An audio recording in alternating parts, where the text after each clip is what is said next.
2 races remain as the Icon Cup Series roars into Ridgeway, VA for the final short track race of the season. 300 laps, one of the toughest tracks on the schedule, and everything on the line for the Icon Final Four. This is Icon at the Paperclip. Welcome to Pit Stop TV in the virtual Ridgeway, Virginia. My name is Andrew Cardinale IV, and it's a pleasure to join you for continuing coverage of the 2024 Icon Cup Series.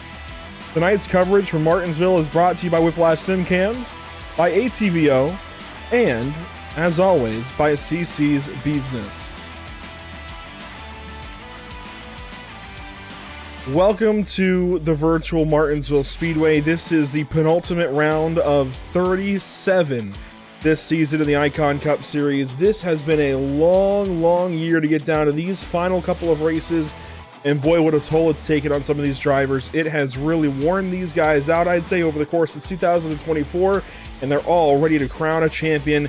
This race plays a pivotal role in doing that. These 4 corners of Martinsville Speedway play a pivotal role in crowning this season's champion, because this is a wild card style race in this Final Four round. Again, it's not like NASCAR where this would be an elimination race in the round of 8 to set up for the Final Four at Phoenix. No, this is a Final Four race where the Final Four race for 3 races, including here at Martinsville, to crown a champion based on points accrued in the final round. So this is the middle race of the bunch, and you see Brian Smith enters this race with 5,040 points. Nathan Finnegan with 5,039. So a 1-point separation between those couple of drivers. And well, we're going to go qualifying under the lights here in just a moment at Bristol. It feels like Bristol going under the lights. Martinsville still doesn't feel like a nighttime track, but here at Martinsville Speedway, qualifying is opening up in the background, but there you see the point standings coming into this evening. Vincent Loria 25 out, and he'll stay that far out and more as he has received a penalty. I'll talk more about that in warm-up. That is a brief look at points and everything. Let's get into qualifying and set the field for this evening's contest here at the virtual Martinsville Speedway. Thanks for joining us at Pit Stop TV. It's a pleasure as always. There you see the lit up Martinsville Speedway. Kevin Gunther first around the speedway to take a time.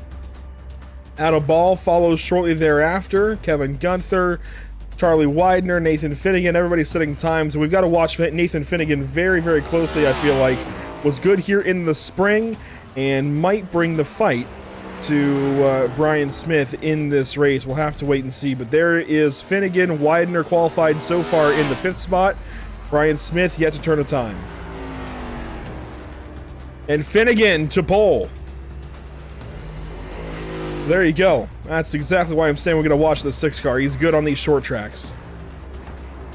He was in position to win this race back in the spring and was taken out of it by Vincent Loria. There was a little bit of contact between those 2 drivers. I say taken out by Vincent Loria. That's probably not the best way to describe that, but there was contact between the 2 regardless, and that resulted in the 6 car not winning the race. So I think Nathan would see it that way. Here's Josh Clemens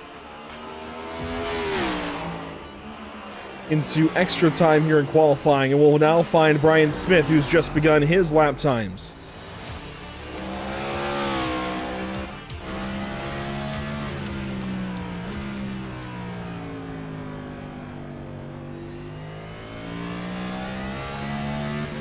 Brian Smith about to turn number 4 to complete lap 1 of his qualifying run, and it's not good enough for pole just yet. It's good enough for 4th, right where Nathan Finnegan qualified the first time around.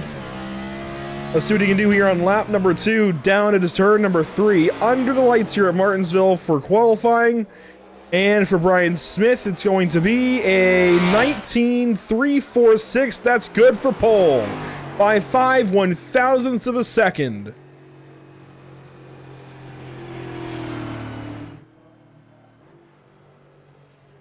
Cody Neal now on the racetrack. He's heading out as the defending pole winner here at Martinsville. Won the pole back in the spring, started this race from 1st position.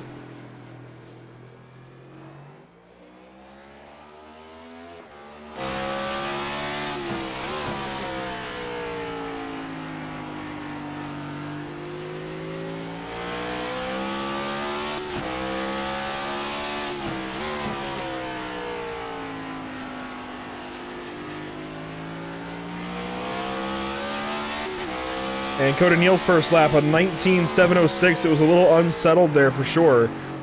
10th quick. Jacob Gladulich now 6th quick. Jacob Smith, 15th quick. Those are some drivers left on the racetrack. Smith is going to abandon his second lap. But here comes Cody Neal off of turn number 4 to complete his qualifying run. It's going to be a 19.363. Not good enough for pole. That'll be 3rd. And now the very dark matte camo number 30 for Ryan Patty. New paint scheme on board for that number 30 Chevrolet.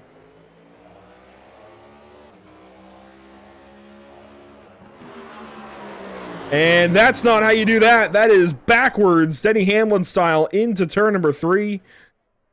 Oh my goodness. And that's going to be a botched qualifying run for the 30 car. I think he's in disbelief. And that was lap number 2 as well. So that was the only chance he had at setting a decent lap. Gonna fire it back up and bring it down to the pit lane. Frustrated has to be a word that you would use to describe Ryan Patty at this point.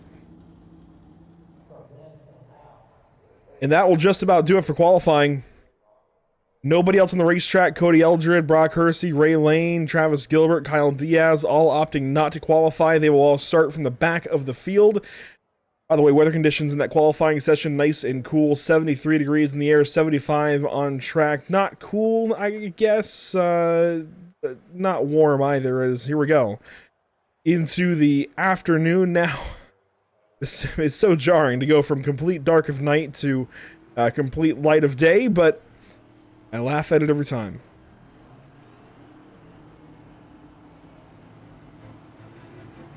Well, let's go back and take a look at the season schedule and how we got here. Martinsville, 300 laps for race number 36 of 37. It's interesting how we've gone through all of these races, and yet it's always going to come down to these very few points at the end of things. 1 point separating the top 2 coming into tonight. We'll talk more about that here in a moment, but you see Martinsville was race 7 back in the spring. It played a pivotal role in this season. That was where Vincent Loria went to victory lane for the first time. Granted, that win eligibility for the playoffs was taken away after a penalty. Now, Vincent Loria is no longer eligible to race this season. Was handed down a penalty from race control from admins after last week at Homestead Miami Speedway.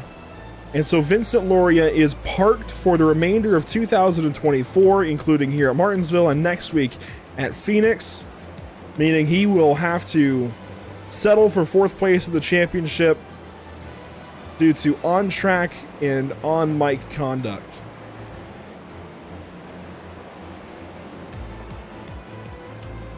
What that leaves is 3 drivers in the final 4 to fight it out for the championship, all separated by single digits.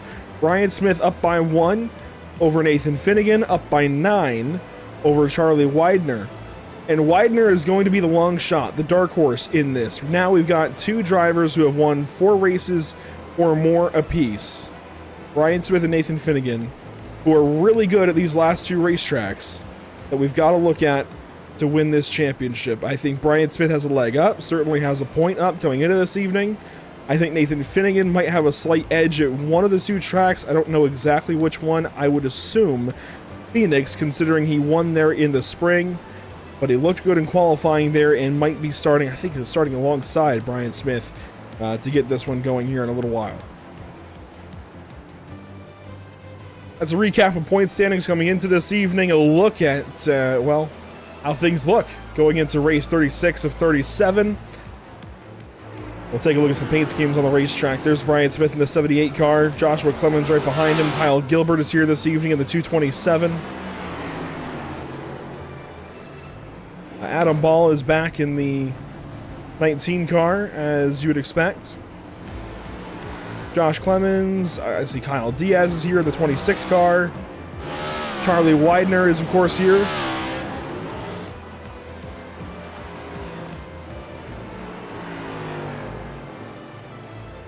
It's a slightly smaller field as well that we're coming into Martinsville with. About 20 cars, 21, I think, cars coming into this evening. That might be a little more than that, actually. 20...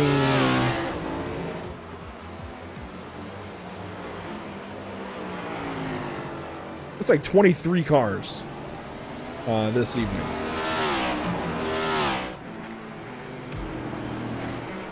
A new paint scheme for Sean Purcell. I think this might have been an accident. Registered as a number 04 with a all-black paint scheme.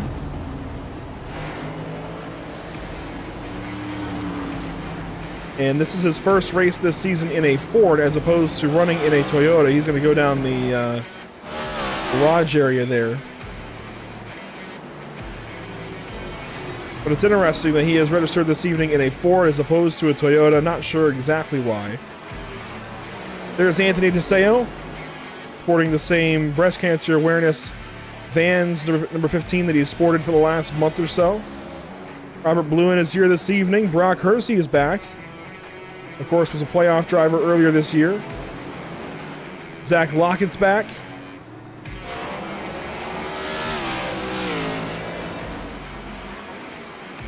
And Kyle Purcell sits on the inside of pit lane. Brian Smith, though, fastest in warm-up at a 19.282. Nathan Finnegan not taking lap times. Charlie Widener second quick. So we might be having the cream rise to the top this evening for 300 laps of Martinsville Speedway. Only time will tell.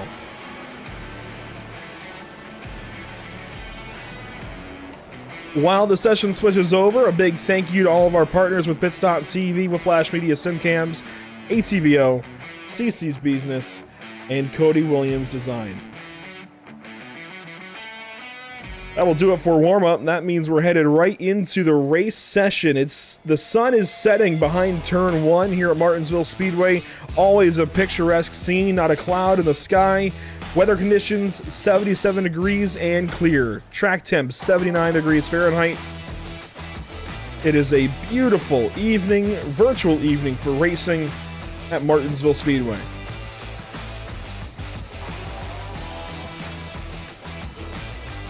"23 cars in all. Brian Smith, Nathan Finnegan gonna lead them to the green. A couple of playoff drivers out front. Third place in the starting grid, you'll find Cody Meal, who started this race from first in the spring. Adam Ball will roll off from the fourth spot. Starting fifth and sixth, it's Kyle Purcell and Charlie Widener. Jacob Gladulich and Kevin Gunther will adorn row number 4 rather, in 7th and 8th spot. And finally, it'll be Zach Lockett and Sean Purcell to complete your top 10. I'll let the rest of the starting grid roll on by on the bottom of your screen as we take a look at the Whiplash SimCam's race details. 300 laps, 78, 78, and 144 in each of these stages. 4 change sets, no fast fix. The incident penalty has been the same all season. 60% fuel gives these guys about 90 to 105 laps or so of racing.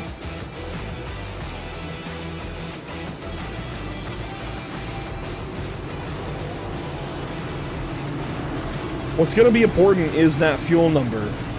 We saw drivers extend that fuel number with cautions back in the spring, and I think we'll see that again this evening if we get enough cautions. We could also have a decently green race. We have a limited number of cars here this evening, down to 23 from 32 in the spring. So things a little bit different. We could see a bit of a different race.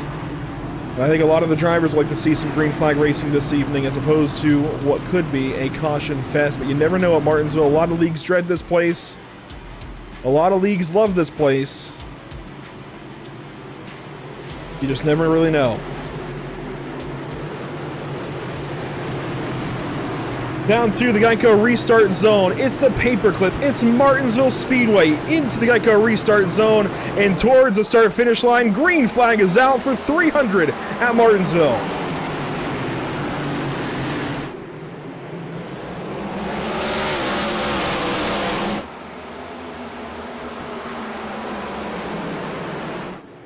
Side by side, Nathan Finnegan on the outside, Brian Smith on the inside. Finnegan is going to beat the 78 back to the line. Caution, lap 1. And Charlie Widener, needing to have a good race, has come to a stop. I don't think he's been involved. There's a bump there. But has come to a stop to try and miss the crash on lap number 1.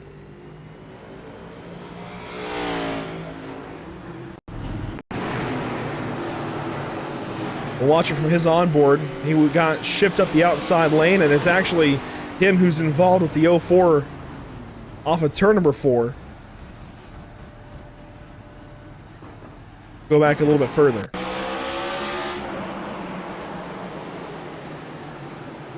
Remember, the 95 started 6th, so he's already on the outside lane. Odds on the inside, evens on the outside. Into turn 3, just kind of missed the corner, got sorted out high, and then Sean Purcell off of turn number 4 gets squeezed up and into the 95 car for a spin across the start-finish line. And that, I think, might send the 95 towards the rear. I'm not sure how that's going to be treated as far as caution fault.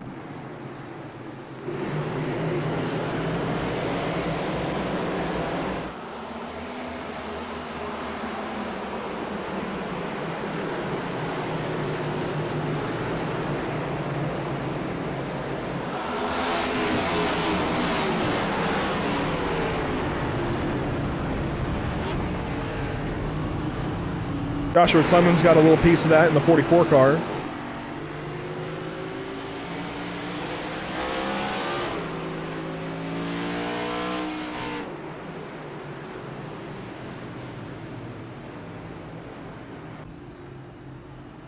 Nathan Finnegan, though, able to get the race lead away on lap number 1. He beat the 78 car back to the stripe. And it's going to be interesting to see where he chooses to restart from. When we get to that point, it should be this next time by that he chooses, if not the time after. It'll be very interesting to see if he opts to go on the bottom lane and have the advantage on the inside around turns 1 and 2, or if he wants to choose that outside lane again where he got the race lead away from. I would personally, if I've done it once on the outside, I feel like I could do it again on the outside. I think I might take the outside lane. That seems to be strong in that scenario. But Finnegan will stay down low and hold the inside lane.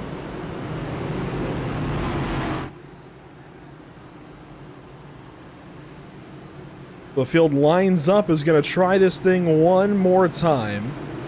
21 cars making the start. A couple of cars not making the start this evening. Those are Travis Gilbert and Ray Lane. But here we go, into the Geico restart zone one more time. Green flag is back out. We're racing again to the paperclip.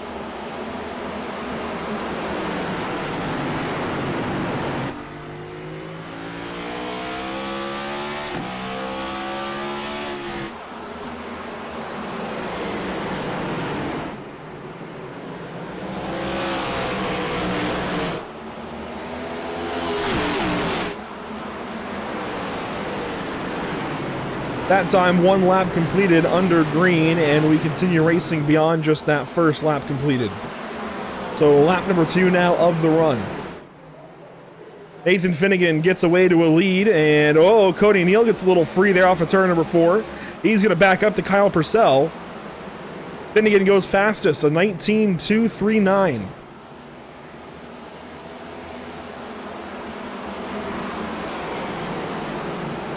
Be a long race for these guys. 300 laps at Martinsville is no joke. I know the real guys went to 500 earlier today.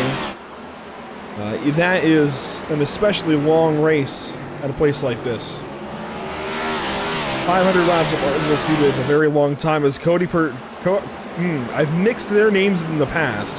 I've said Kyle Purcell. Now I've said I've said Kyle Neal. That's what it is. I've said Kyle Neal in the past. Now I've said Cody Purcell. Oh, man. These two need to get away from each other. Kyle Purcell. There we go. With a problem out of turn 2, and now a spinner in the back.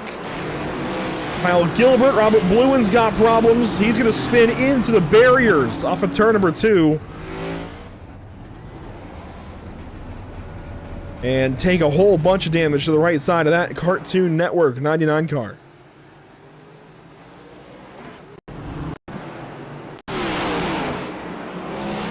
So the 227 with problems. This is a lap prior.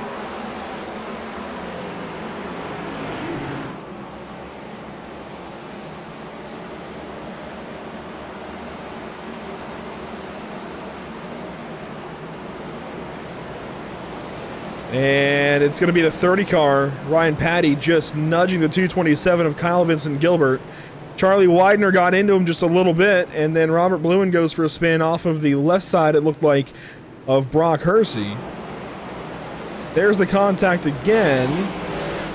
Here comes the 95 to just get a piece, and then, yep, Hersey and Bluen make contact, and Bluen goes off and hits the barriers.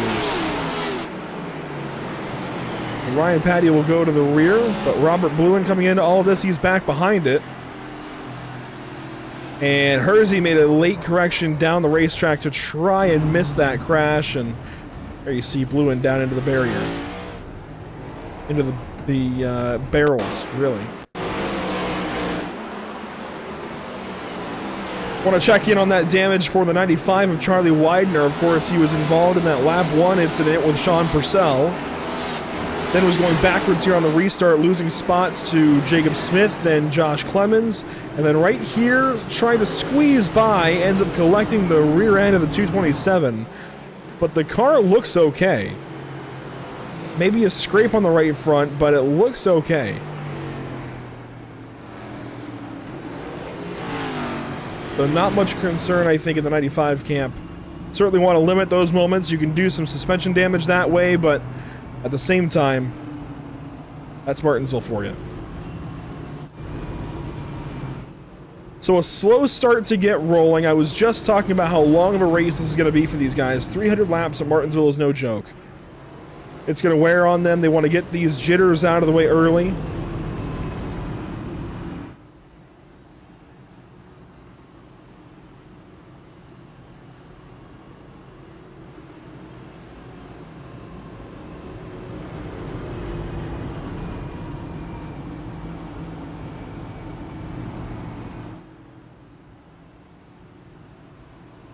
We'll take a look at what's upcoming for us at Pit Stop TV briefly under one of these early cautions. We can talk about it a bit here.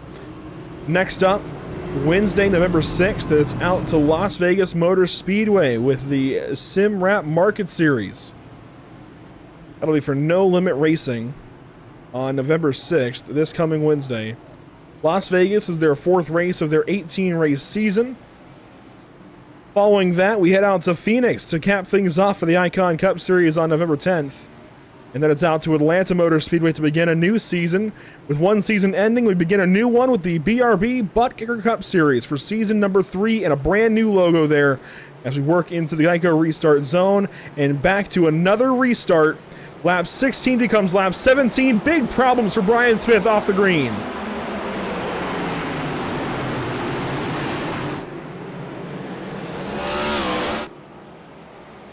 And Zach Lockett has blinked out here. The field looks okay into turn 3. You see him down bottom of your screen. Finnegan works down turn number 1 now. Everybody's okay, but problems for Zach Lockett blinking out of the race. He's going to drop all the way down to 21st spot. And then actually reappears. So that's going to be an ongoing issue for the 93 car as we stay side by side for second. Cody Neal inside. Brian Smith outside. Lap 18.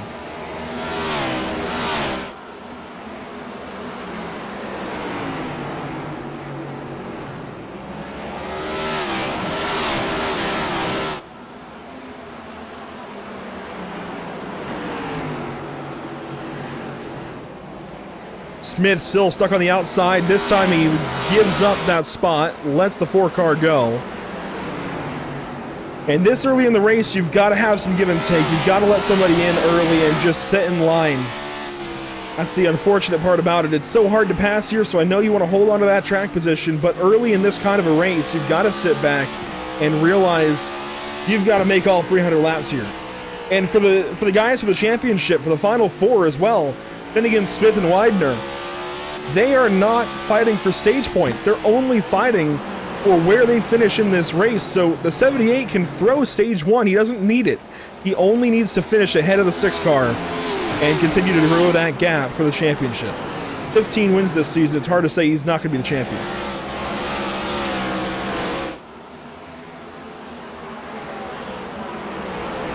Just about single file through the entire field now as we work onto the front stretch here to complete lap 22.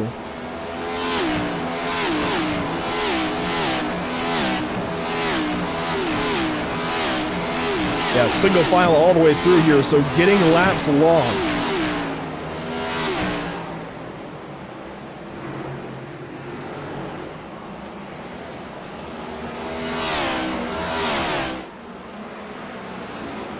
And I think this is the kind of race these guys need, is a single file kind of race here. I say that, and we get racing back here in the mid-pack. There was a lot of drama at Miami a week ago. I think these guys could benefit from a calm day at Martinsville. That would really help set the tone for Phoenix, as you see some battles going on now.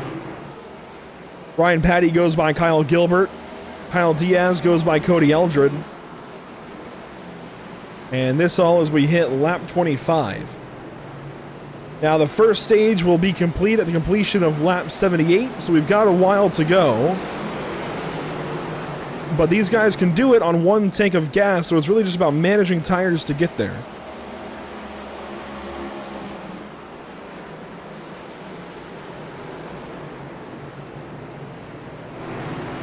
Front of the field getting spread out, but the midfield is all tightly packed together from Charlie Widener in 11th back through Brock Hersey in the, let's see, Brock Hersey's 19th.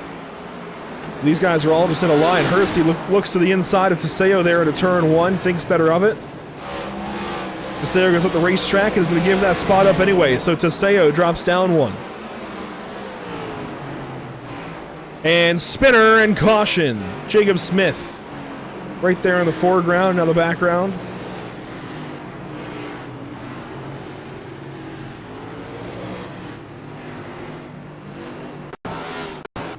And this is going to be a pretty large hit for the 21 car. You see the effect, the spin on the front stretch, but this is the how. Pops the curb on the inside of the racetrack, and every time that's going to be a spin in this car.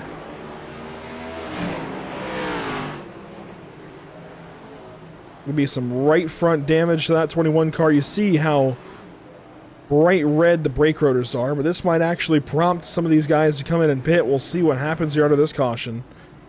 It looks like for the most part everybody stays out. A few cars come on in, including Charlie Widener. This is a little bit interesting. Cody Eldred pits. Kyle Vincent Gilbert pits. Along with Robert Bluen and Anthony Teseo, but I think more importantly, Charlie Widener comes in. He's one of the final 4 drivers fighting for a championship. I kind of wonder what he's coming in for. Looks like fuel.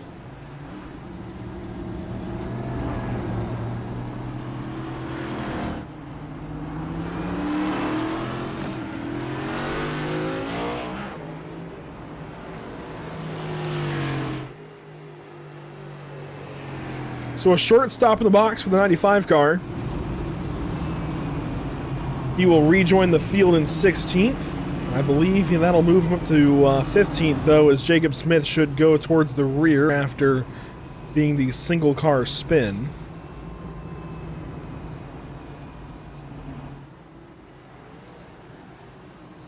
And so while we have a bit of a brief lull in the action again here, I gotta wonder, for those of you watching, of course, there's a lot of NASCAR fans that tune into these broadcasts.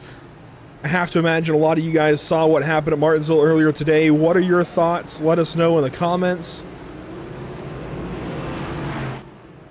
Would love to hear some opinions about what happened at Martinsville earlier today, and ultimately, of course, the controversial finish. I think we'll keep things a little less controversial tonight, but boy, was it controversial back in the spring with Vincent Loria. Justin Michael was rewatching some of that race earlier today, and boy, was that a crazy finish. One driver who wasn't in that was Brian Smith. He missed the Martinsville race earlier this season, trying to come out here and show he knows how to get it done at the paperclip. Let's see what he can do from 3rd place on this restart. Green flag back in the air. Cody Neal with problems this time.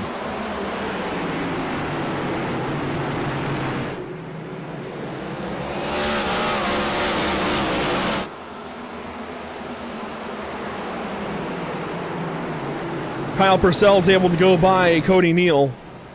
Neal now trying to fight to hang on to that 4th spot as one is around. That's Brad Delph. He's into pit lane and will tow, so no caution.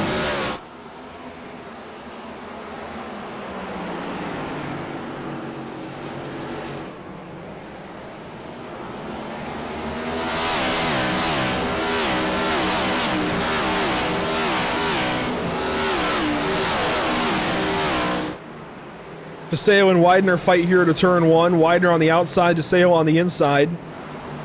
This is for the 14th spot. Charlie Widener is going to be somebody we watch very closely tonight. We know where the top 2 are. They are running 1st and 2nd, of course. Finnegan leading, Brian Smith 2nd, but this guy is the kicker, the wild card to the Final 4. And with Loria out, by virtue of his own choices at Miami a week ago, it really boils down to 2 really good drivers and another really good driver that has just not had good luck this season. It is looking for that next step. 2 really good drivers out front speak for themselves. Charlie Widener looking for something here at Martinsville Speedway, though. Here comes Jacob Smith to the inside, and I would say Widener is another one of those very good drivers. I just said it a minute ago. Very good driver, just like the top 2, but something has been amiss for him this season. He's been so close to wins week in, week out. Been so consistent. Knows how to run in the front, knows how to put a finish together. Just for some reason hasn't been able to do it in first place. Anytime you make the Final 4 in a NASCAR-style season like this, a playoff format, you've clearly done something right. But even now, as we watch along here, he just is not clicking with this racetrack or something right now. He's just not going forward.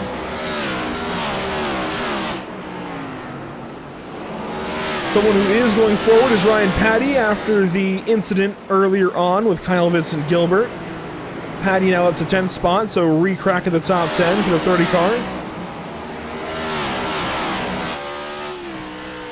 I mentioned I was watching back some of that race in the spring, and it was interesting. Patty was coming off the heels of a really good Bristol run. Now you have Patty coming off the heels of being eliminated from the Final 4.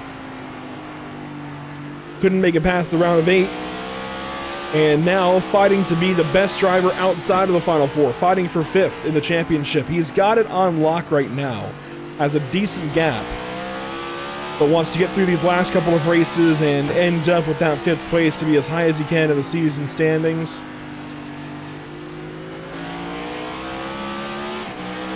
Moves up to 9th as he goes by Josh Clemens that last lap, and I'd say the 30 looks pretty good. I think he's faster than these 2 cars here, Patinko and Gladulich, but he's got to keep it together. That was loose off of turn number 2. As Gladulich goes low and Patinko goes high into the corner there, Patinko gets a good run off. And Evan will stay 7th.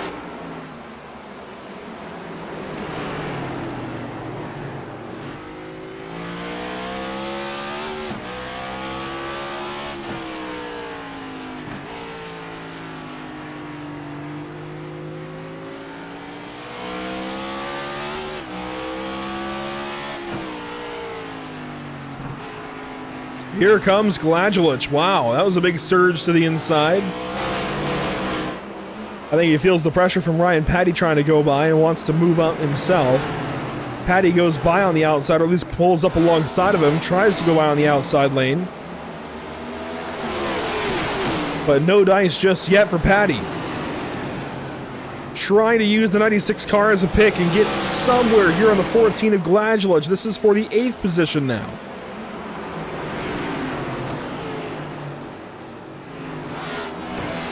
And all of these drivers you're looking at are out of the playoffs. He'll go by Gladulich, nearly gets into Patinko there to turn 1. Ryan Patty, be careful. It'll now be for a 7th place position that they're fighting.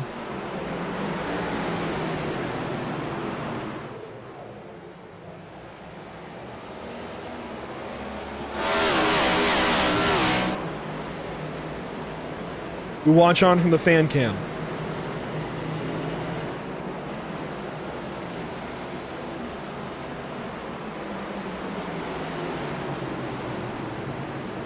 Here comes the 30, and Patinko grabs the apron, the curving there.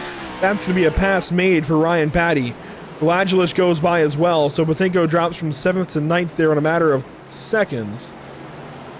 And we'll try to hang on to the 9th position now over Joshua Clemens.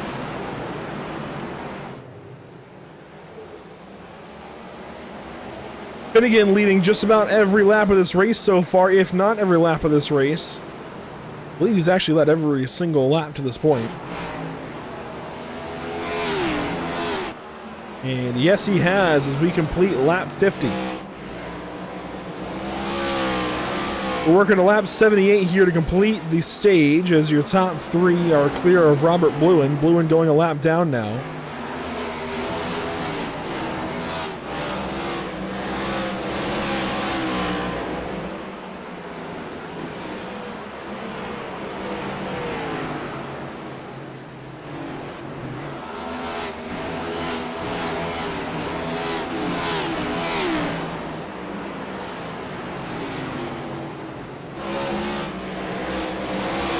I want to give a shout out to somebody who's watching in the YouTube chat. Wilson Ogle joined me last night at Newport Speedway in Newport, Tennessee for the Southeast Super Trucks. And oh no, a spinner.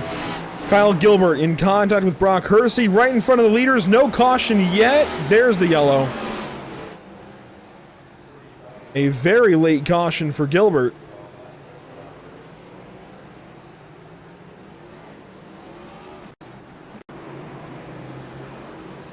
He was up the racetrack there into 1 and 2, fell back to Brock Hersey. Had gone a lap down, and Hersey just missed the corner and locked up. Spins the 27 car around, or 227 that is, right in front of the leaders.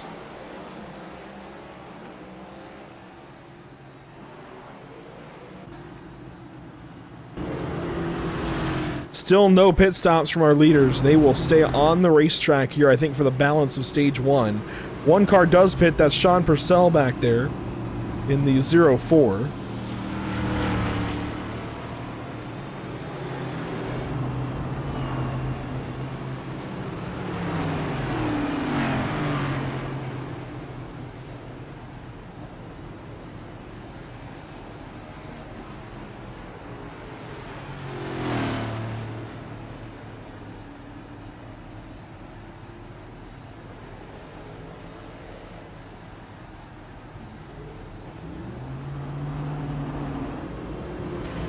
Finnegan, though, stays out along with Brian Smith and just about everybody else here. Cars that have pitted this race include Ryan Patty, Josh Clemens, Jacob Smith, Cody Eldred, but all of them 26 laps ago or longer.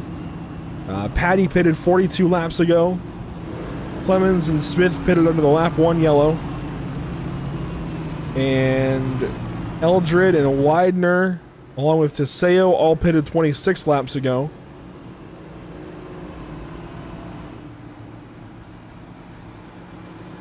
And what this does do is give Robert Bluen away back onto the lead lap. He's got a lot of right front damage. Of course, he had that incident where he got turned into the tire barriers, or rather the barrels there at the end of pit wall right here.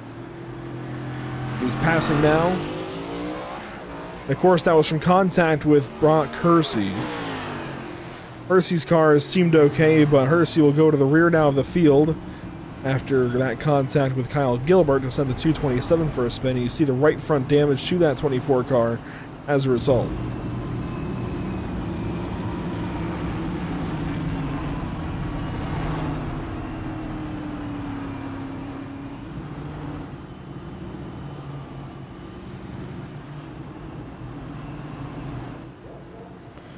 We'll double these guys up and send them back around here in just a moment. There you see the pace car lights extinguished. And these guys will line back up, re-rack and restack, and go back after it with 20 laps to go in stage number 1.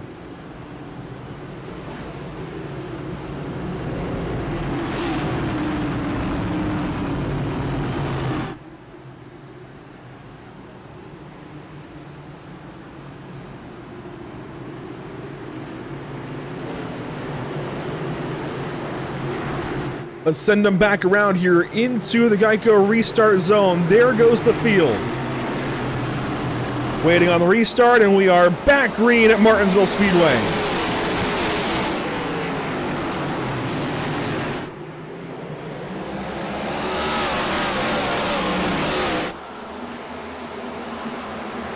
Brian Smith this time hanging right with Nathan Finnegan, but gets a little bit up the racetrack into turn 3. One car in the wall, that was Kevin Gunther. Caution.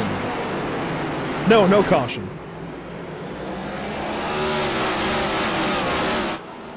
We stay green.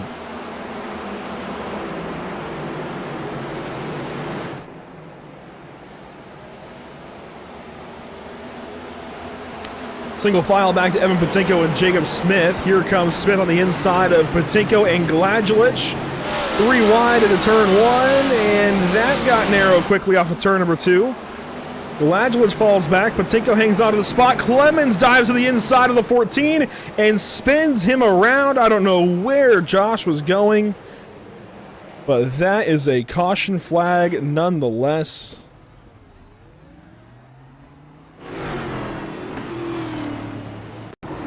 I think Clemens saw an opportunity to move forward a little bit and wanted to take it.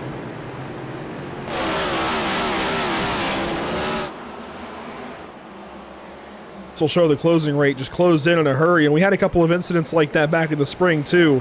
Anthony DeSeo comes to mind. Justin Bissonette comes to mind. A couple of drivers who had just weird random moments where they dove to the inside of turn 3 really aggressively. A lot like what we just saw there out of the 44 car.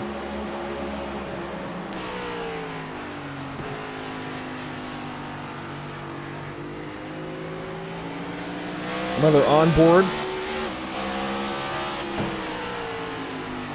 Just dives to the inside, misses the corner, and he got there, and Gladulich left him room. It was the mistake after the fact, I think, carrying too much speed into the corner that really got him. Watch here inside the car. And slow it down. He's got room, he's there, and then just, I think he slid the left front maybe. Watch it again.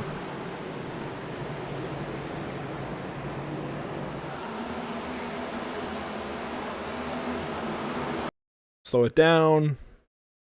And I think he just started to slide the left front and got up into the 14 car, sends Gladulich for a spin. And how do you slide the left front? What does that mean? Well, you're locking up the brakes. So you're applying too much pressure to the brake pedal so much so quickly that it's locking up that left front brake. And of course, if you're just carrying a tire along locked up and screeching on the pavement, it's not helping you turn. It's just carrying you straight in a straight line.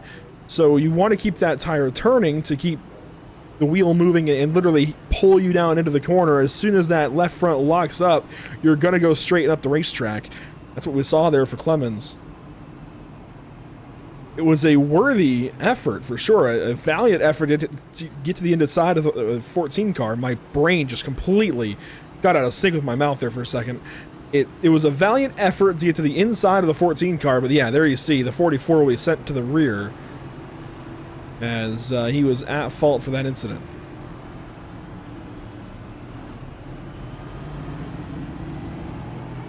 Unfortunate for Josh. Was a playoff driver earlier this season. Had a lot of fun watching him try to get through the playoffs and navigate his way to try and fight for a championship. Ended up eliminated a little while back. And is trying to make the best of it. And you know, in that fight for 5th, Clemens is in the running. He's within 100 points of that marker with Ryan Patty. But Patty's got such a large gap in these last 2 races, it's going to be hard for anybody to close that down.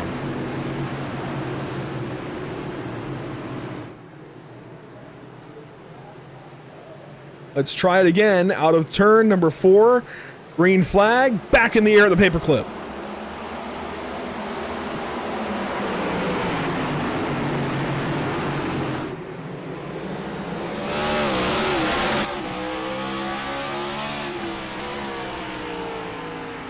Brian Smith dives to the outside of turn 3, trying to get by Kyle Purcell. Just about has it, and now will clear that 0-1 car. A fight for fourth, Cody Neal and Adam Ball. Adam Ball has progressed so much this season, looks so much better than he did back in the spring of this year. Moves on through to the fourth spot.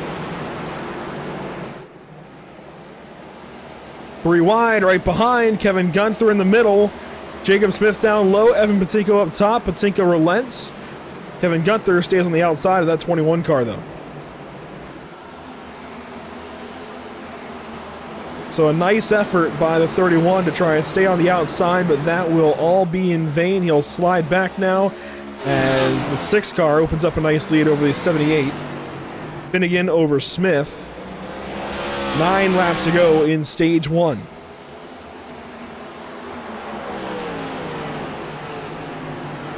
Was starting to say earlier, a big nod to one of our viewers, Wilson Ogle. Joined me last night at Newport Speedway in Newport, Tennessee. We were on the mic for the Pit Road TV coverage of the Southeast Super Trucks, Southeast Limited Late Models, Carolina Vintage Racers, and more.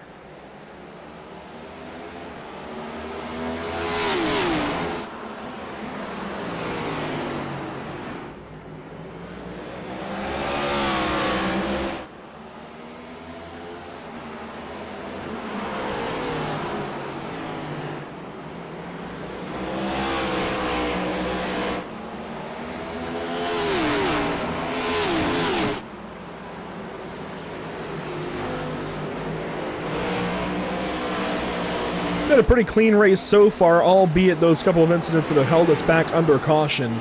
Even if you look at the race info, it's not been that bad. 5 cautions, 24 laps, but no lead changes so far as Nathan Finnegan carries this race lead a little bit further into stage 1. He's getting closer and closer to that stage win where he'd be talking to us at the end of this.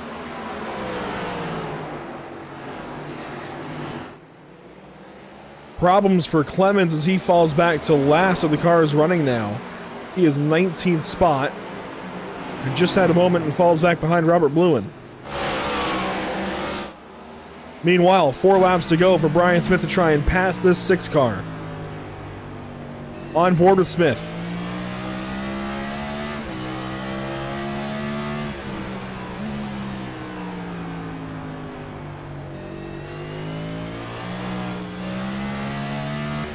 Little free off the corner. Remember, these guys are on their same tires they started the race on. They're on old 76 lap old tires now. 2 to go in stage 1.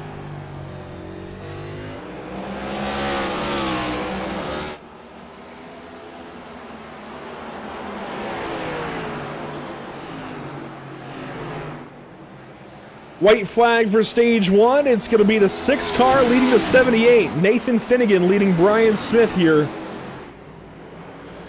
Now these drivers fighting for the championship no longer earn stage points. But boy, if they did, this would be a haul for Nathan Finnegan to end stage 1 with a stage win. There's a spun car. It's Josh Clemens, and that'll bring out the caution as Clemens will go a lap down. And that will end stage 1 with the 6 car out ahead. Stage winner, Nathan Finnegan.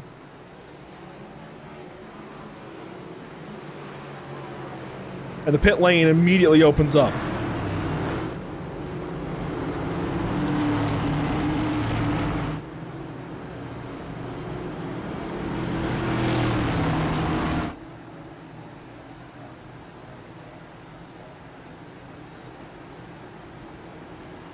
See, most of the field will hit the pit lane here, if not everybody. Looks like Kyle Diaz will stay out. He pitted 16 laps ago. Sean Purcell will stay out. He pitted 25 laps ago, but everybody else comes on in. There's Finnegan. There is Smith. And, well, we had this happen recently. An unknown error with iRacing. I'm not sure why, but iRacing just crashed. So give us a moment to get iRacing back. And better than ever, I suppose. We'll take a quick break and be right back to you with continuing coverage of Martinsville Speedway for the Icon Cup Series, race 36 of 37. And we'll be back in just a few.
Welcome back to the virtual Martinsville Speedway. You just saw the restart take place in a hurry. We got right back into iRacing. The paints will flash for a second, but that's okay, as Cody Eldred loses a spot here to Charlie Widener. And there you see Brian Smith and Nathan Finnegan sorted into the field now after their pit stops. Purcell out front over Diaz. Then Widener in third. Brian Smith in fourth, Nathan Finnegan fifth, and Smith goes right by Charlie Widener.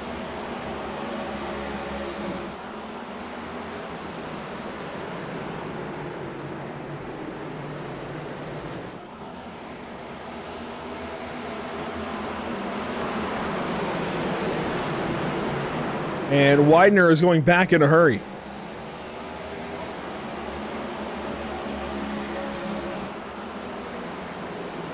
Something just not clicking for the 95 car here at Martinsville, but up front, Kyle Diaz now loses positions. He's going to fall back to Smith and then Finnegan, and now Purcell. And Brian Smith is leading the charge through the field up to the 04 car. Spinner, it's the 31, Kevin Gunther, problems on the front stretch.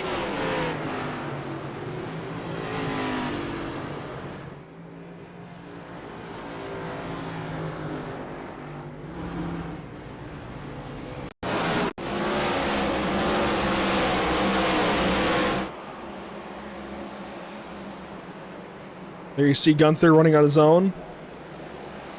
Just going to pull up behind Charlie Widener and got free. And smash into the inside wall.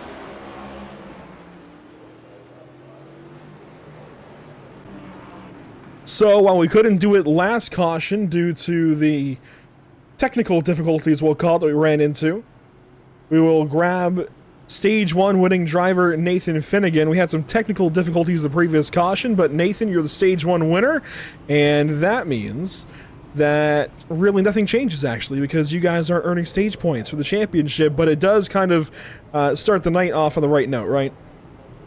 Yeah, I was going to say, we seemingly hit on all cylinders once the Final Four happens, and then obviously, yeah, the stages don't count towards that, but no, and the number 6 Camaro feels pretty hooked up, and yeah, we'll definitely take it as a positive note here to get the race started.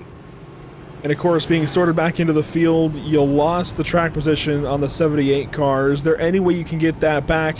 It's pretty tough looking to pass so far. Yeah, it's definitely tight.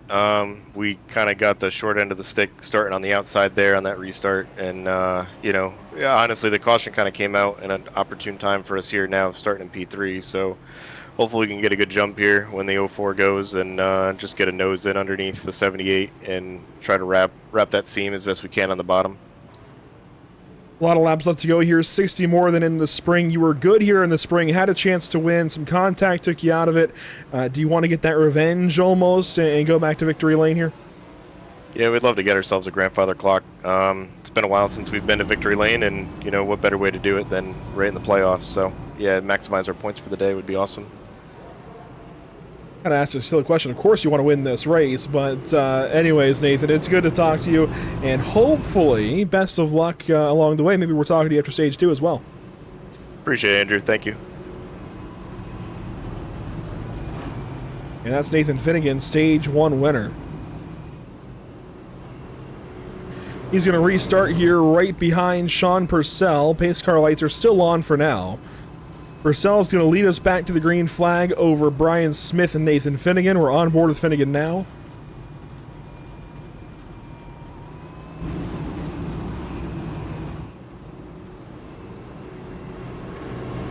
I want to remind everybody of what's upcoming here at the channel. Pitstop TV has always got a lot of racing going on, and in these next couple of weeks, we've got 3 different leagues for the next 3 broadcasts. It's the SimRap Market Series this Wednesday at Las Vegas. Then Sunday, we head out to Phoenix Raceway and continue a string of 2 West Coast races. First Las Vegas, then Phoenix. We'll be staying on the West Coast. Then it's out to Atlanta to begin the Butt Kicker Cup Series for Season 3 of the BRB Racing League. Brand new logos there. Gonna be fun on November 12th. Back to the restart zone, the Geico restart zone. Sean Purcell, Brian Smith, waiting on the green flag, and there it is. And Brian Smith goes nowhere. The 78 car sinks through the field all the way down to about the 7th position.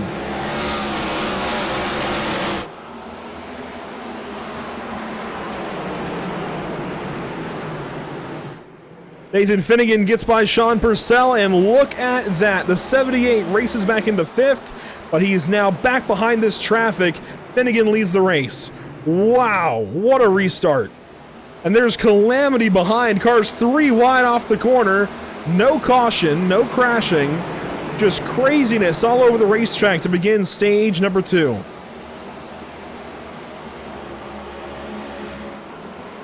The 2 Purcells run 2nd and 3rd. Kyle Diaz runs 4th, and Brian Smith has to begin his trek through the field all over again. Gonna stay high here and try to go by Diaz.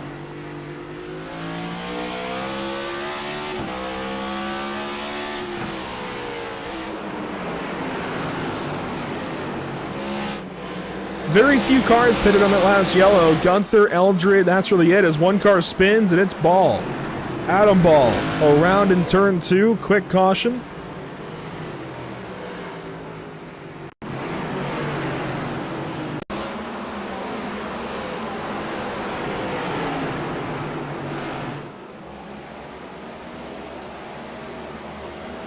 We'll get a look at it here for Adam Ball, racing with Kyle Gilbert in the 227 car. Gilbert just gets in deep to turn 1, locks up that left front, and gets into the left side of that 19 car.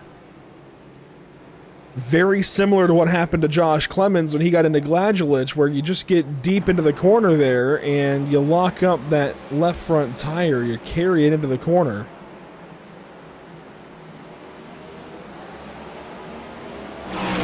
Let's watch here from a unique angle and see if we can see the lockup for the 227 deep into turn 1. We'll watch him just slide the left front into the corner here. Hopefully watch him slide it. And you can see a little bit of lockup there before the camera angle changes. And he just kind of carries up the racetrack and into that 19 of Adam Ball.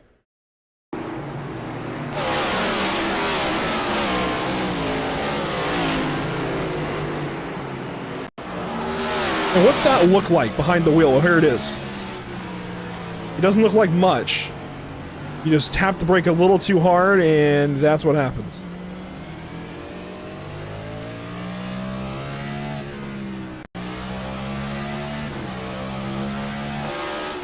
From Ball's perspective.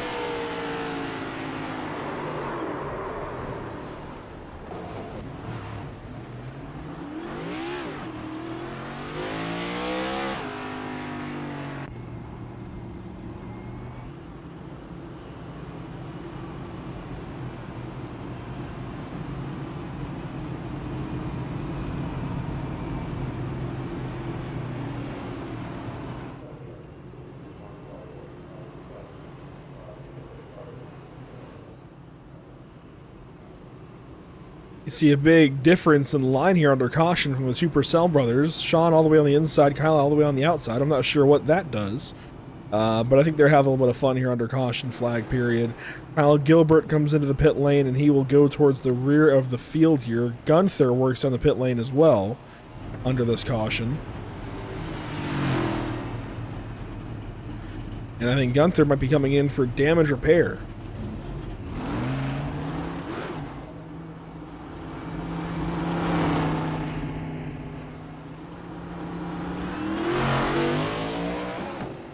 And with that, we round the 1/3 mark of this race. Lap 100 complete. On to lap 102. Well, it's been a bit of a slow going race so far, but that doesn't mean we can't have a long green flag run coming up soon. These guys are racing to the completion of lap 156 here in stage number 2. Let's see if we can get there. A little over 50 to go. Back to the Geico restart zone we go. Finnegan, Purcell, Diaz. Restart zone, green flag.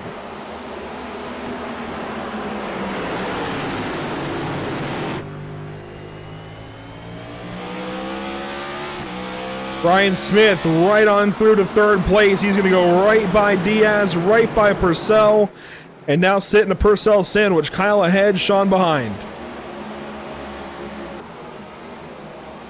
Slow car off the corner. It was Robert Bluen. He falls back down to the 19th spot. Ryan Patty moving forward. He's going to go by Cody Eldred and now look up at Adam Ball. Patty's been so much fun to watch this season. He's good most anywhere, but he has these random things happen to him. Oh, problems. Adam Ball around. Spinner in turns 1 and 2. And yet again, it's the 19 car going for a quick spin cycle.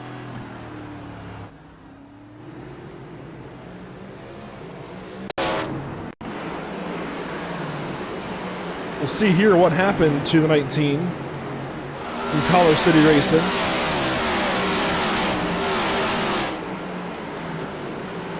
All on his own.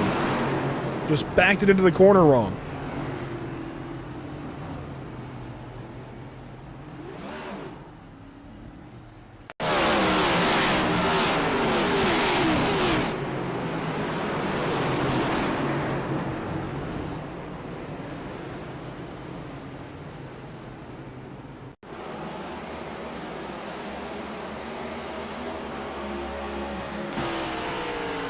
The 19 approach and just going to go for that spin right there.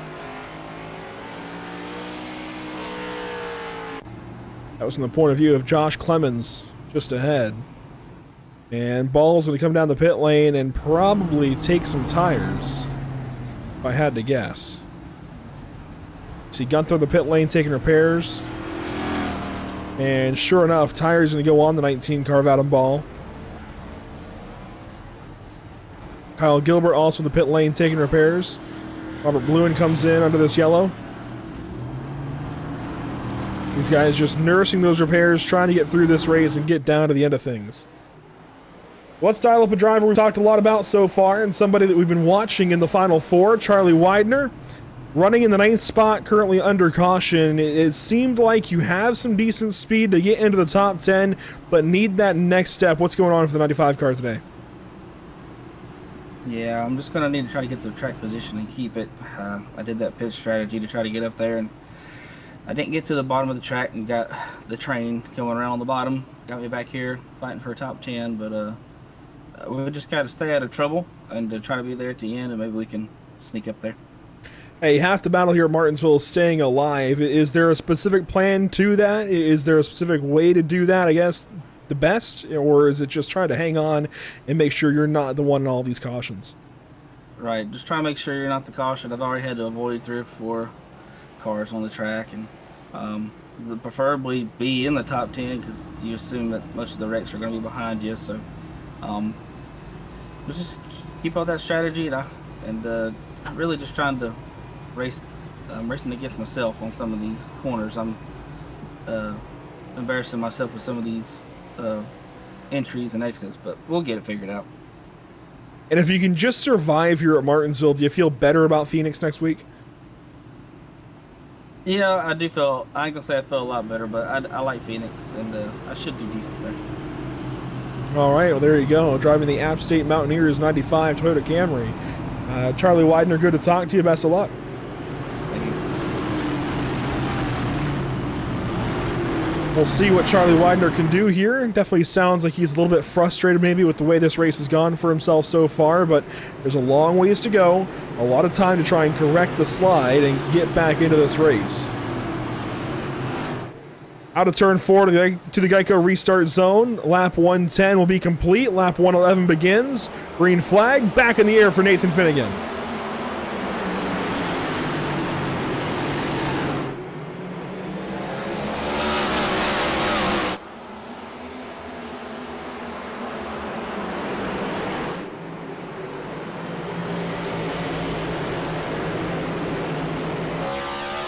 Brian Smith right on the back bumper of Nathan Finnegan with 1 lap complete off the restart.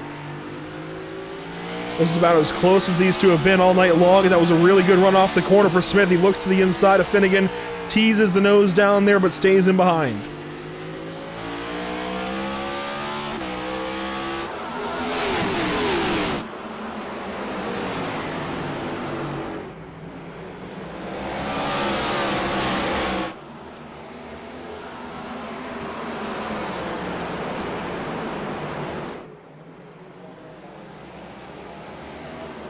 Oh, and Smith grabs the wall on corner exit.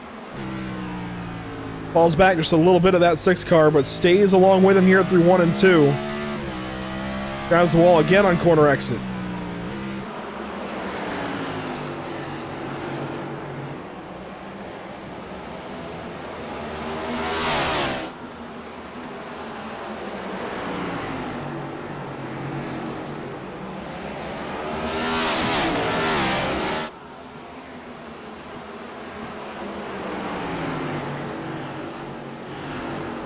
Cody Neal going to race with the one, the only Jacob Smith now. Smith starting to drive away in that 21 car.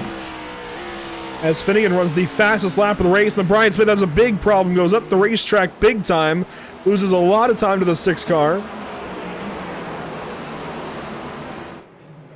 But hangs on and gets right back down to business. Oh, spinner maybe, Kyle Purcell for a slide and opens the door here for this 21 car. That'll be for 3rd spot. Jacob Smith goes by, and Purcell going to have to now fall back to 5th position. I thought he was going for a full spin. He just got free off the corner and was able to lock it down.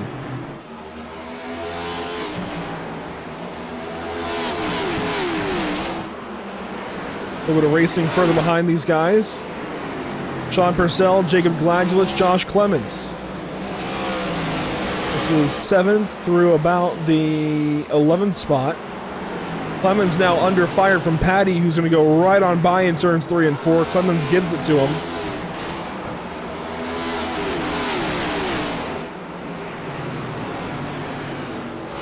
I was saying earlier, these guys could use an uneventful night here at Martinsville Speedway, and it's been a relatively uneventful night. Yes, we've had some cautions.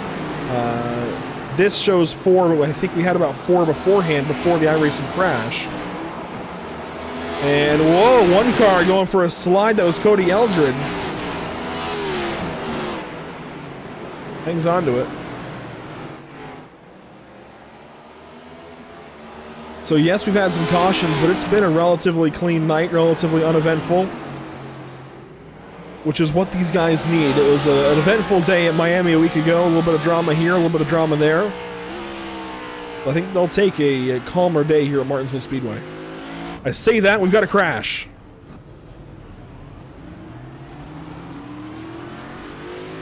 I'm trying to promote that caution-free race, aren't I? But these guys have other ideas. We'll see what happened here to Clemens and Clemens and Patty. Patty down to turn 1. Gladulich just got in way super deep and runs over the 30 car. Clemens had nowhere to go in all of that. He just ends up in it by association pretty much.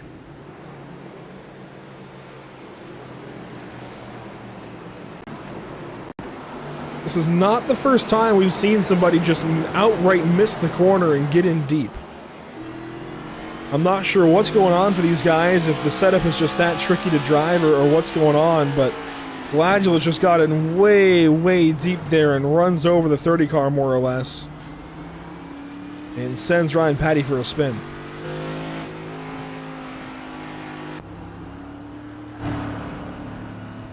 The 14 will pit. As will the 30 car. Clemens also comes in. He's going to try and take some repairs and take some service. You see a center punch there to the nose of the car. That's somebody we haven't talked to a whole lot this season, so let's dial him up under this yellow. And Josh, I know you were just involved in that crash with Ryan Patty, but so far it's been a relatively clean night for you. I know you've had a spill here, a spill there, but trying to connect the dots and everything, get a good run together, how's it felt for you?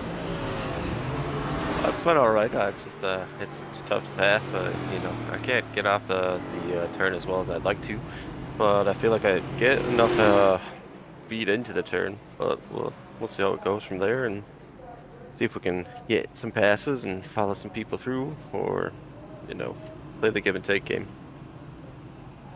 And how about this new paint scheme for you? I saw this change a couple of weeks ago. It's it's the same design. It looks like very different colors though, and a different sponsor on the hood.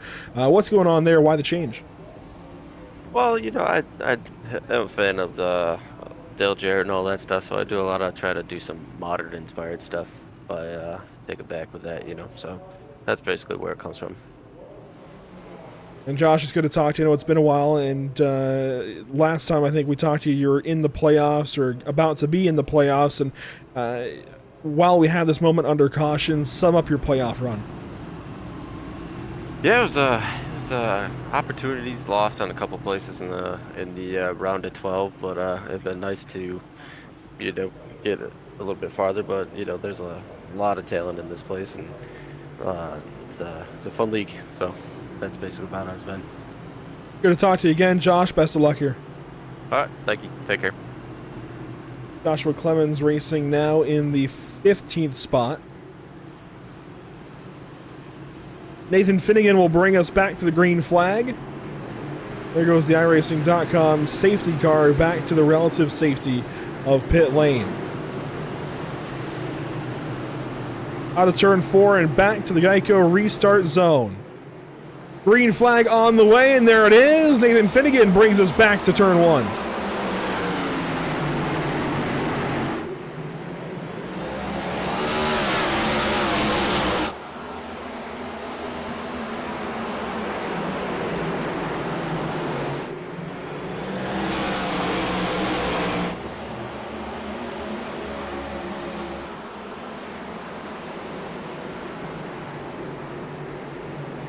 Finnegan, Smith, and Smith, your top 3. Purcell and Neal, your top 5. Then Kyle Diaz in 6th, Sean Purcell 7th, and that's where the fighting kind of begins. Charlie Widener 8th, Kevin Gunther 9th, and Josh Clemens has got problems. He, I think, just went for a spin. Let's take a look at the replay. Was real free there, slides up, no full spin for him, but we were just talking to him, and he has that moment off the corner. Unfortunate stuff there for driver 44. Up front, though, this is the look between the top 2.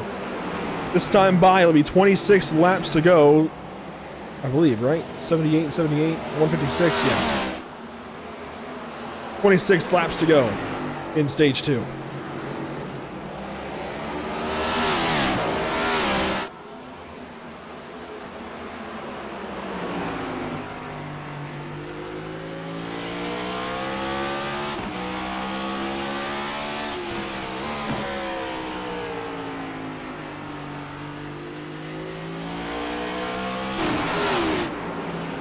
Kyle Gilbert and Anthony DeSeo fight back here for the 13th spot. DeSeo wants it.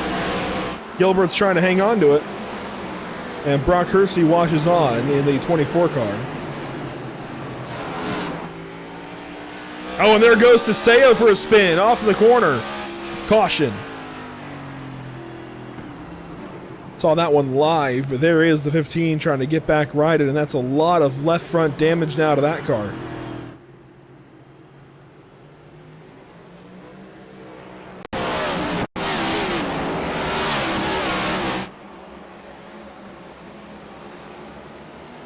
And that kind of thing has just about been the main issue for these guys tonight. Just little spins like that off the corner.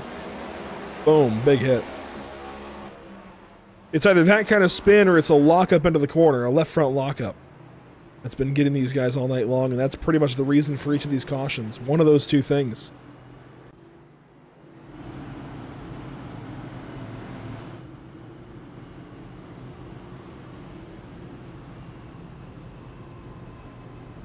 While the leaders stay out, and under this caution, we'll go Pit Stop TV side by side as we approach halfway.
We'll get back to it here at Martinsville. Lap 138 complete, this time by into the Geico restart zone. Green flag, back out.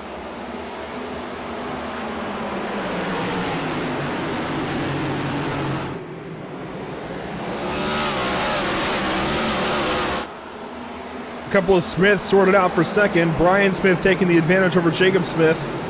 Cody Neal and Kyle Purcell side by side for fourth.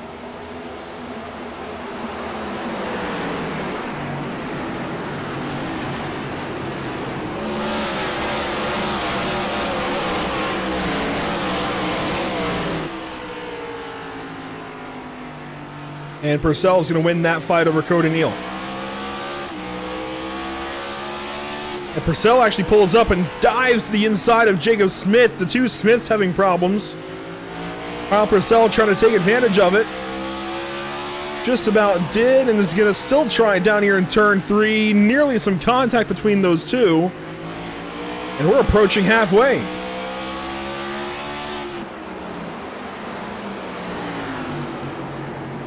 Kyle Purcell inside, Jacob Smith outside, fighting for third. And Purcell is going to have the advantage into turn 3, it looks like. Almost contact there again between these two. Side by side they stay. And now Purcell clears that 21 car. Smith looks to the inside and dives back to the inside of Kyle Purcell. Sweeps up and gets into the 01 car. Up the racetrack goes Purcell. He hangs on to it. Here comes Ryan Patty now, 6th. Patty's going to fill the gap inside of the 01. Purcell can't get down. Problems again for Jacob Smith. Cody Neal right on his back bumper.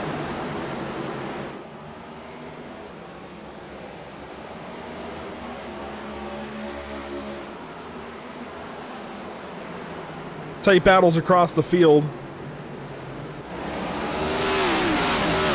Whoa, Cody Neal, what a catch there off the corner. He's going to slide down to 6th. He was wiggling that car all about. Just trying to hang on to it. Patty gets free off the corner. Here we go, Widener and Diaz now going to fight. Diaz will have the advantage off the corner. Charlie Widener going to fall back 1 spot, now 2 almost. And sure enough, it'll be 2 spots as Patinko dives to the inside. Here comes Kyle Gilbert. And the freight train just keeps on freight training. Well, there we go. 95 gets down.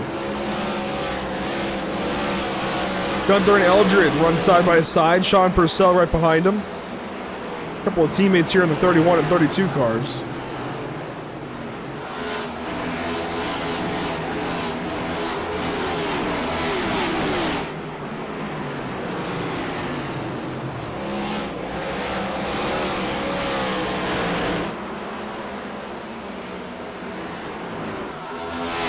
Meanwhile, out front, Brian Smith puts some pressure here on Nathan Finnegan.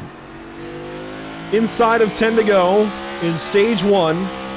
And once again, it's the 78 chasing the 6.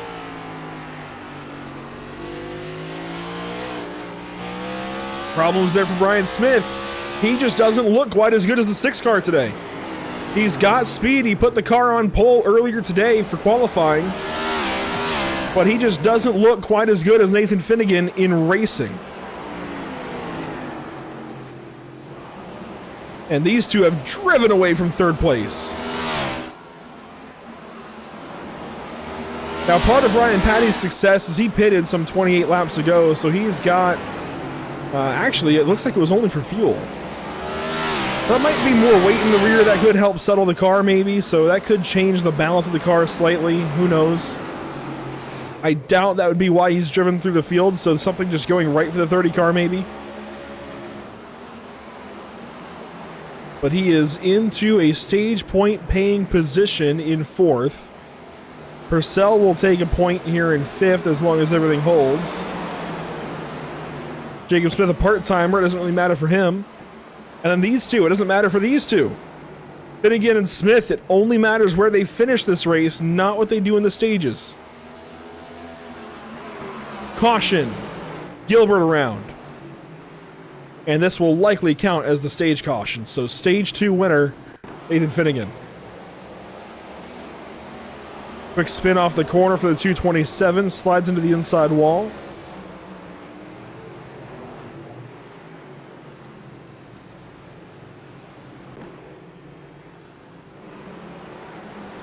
And here we go, pit stop. So this will count as the stage. Ah, you see Ryan Patty able to stay out now.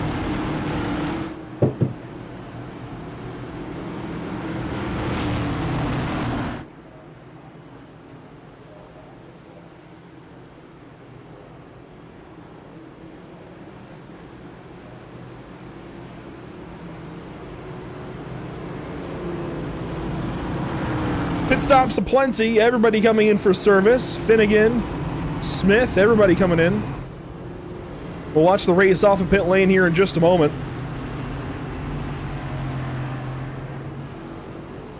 Four tires and fuel going to go on for everybody. You see Brian Smith should be first or second out. He's going to just lose the race off pit lane.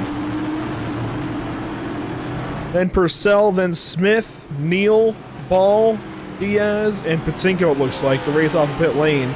But several cars do stay out, including, but not limited to, Ryan Patty out front. Now, since we spoke with Nathan Finnegan already, we will bring in second place finishing driver in stage 2, and stage 1 actually, Brian Smith. And even though he hasn't won a stage just yet this evening, Brian, second place in both stages 1 and 2. How's the car feel? It feels all right. This track isn't my favorite. The short tracks in the next gen are not my thing, but we've stayed out of trouble so far at a couple hairy moments. But just going to be interesting to see how this thing finishes out. I've made a point that you haven't, or that you didn't run the race here in the spring. Was there a reason for that, or I guess was it down to just not liking the next gen here at Martinsville? Yeah, that's exactly it. I'll avoid this every chance I can. I don't get any enjoyment of driving this car around here. It's not fun, but racing for a championship, so I gotta give it a go. Yeah, it's lived up to my expectations. Well, you put the car on pole this evening, so clearly you've got pace, but it's been a lot of chasing the back end of that 6 car. Is there anything you can do here other than just beat him in traffic again to try and get by him? I don't know. I feel like we're so close. It's just going to come down to who's out front at the end, I feel like. And I don't know if I'll have to get creative or, a restart like this one coming up. A bunch of guys stayed out, so just going to have to get in front of him, and we'll see what happens. Best of luck. Thank you. That's Brian Smith trying to go back-to-back after winning last week at Miami and carrying a point advantage coming into this evening in the championship. Would certainly like to, well, continue that trend, lead the race, and win the race here at Martinsville if possible, and carry that points lead beyond into Phoenix. This will be the beginning of stage number 3 towards the end of the race. Green flag in the restart zone. We're racing down to turn 1.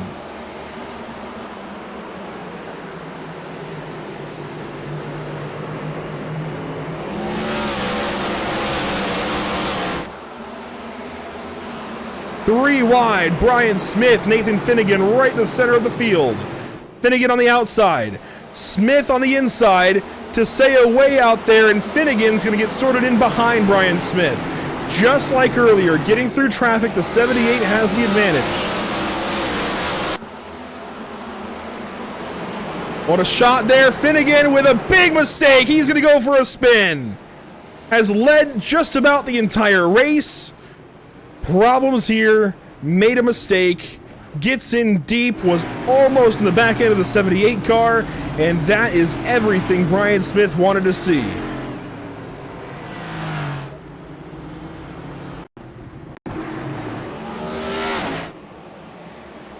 Had a good run off the corner, dives to the inside of Cody Eldred, gets into the back end of the 78 car, and then just goes for a spin, trying to hang on to the race car. And is collected there by a couple of others who had nowhere to go.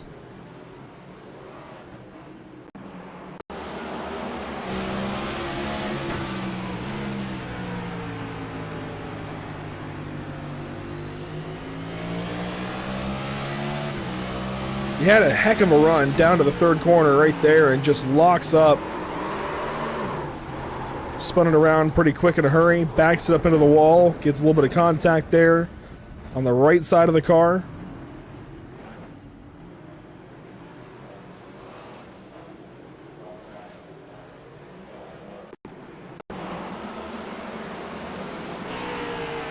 Kyle Diaz was also 3 wide there. Gunther, Patinko, Widener all racing around him. But here's the onboard from Diaz's perspective. You see the 6 go for the spin around, and boom, right into the right front of that car. The hope now is that there's no damage to the 6, no significant suspension damage. He got hit in the right front, which could absolutely damage that car, so the hope is that it's not towed out. The hope is that everything is straight on that machine, and it looks that way.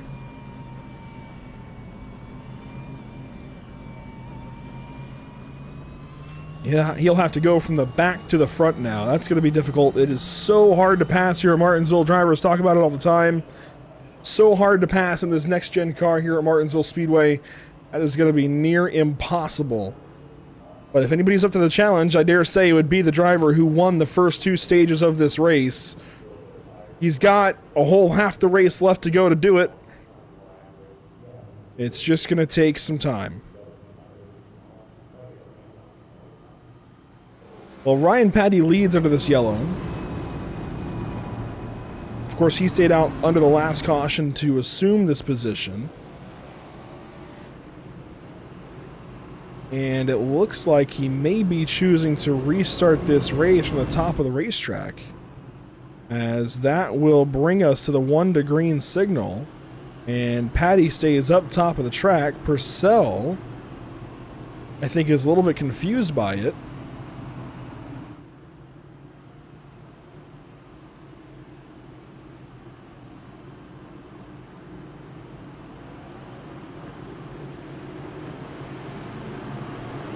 Purcell will line up on the inside, and we're going to send them back green.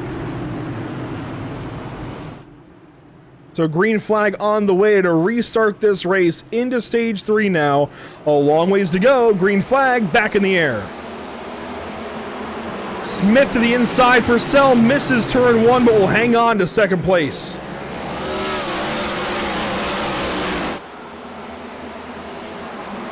Or did hang on to second place, but here comes Brian Smith, and sure enough, through 3 and 4, Brian Smith will take that spot away. Spinner in the back to sail into the wall. Big hit for Patinko. And the track is just about blocked.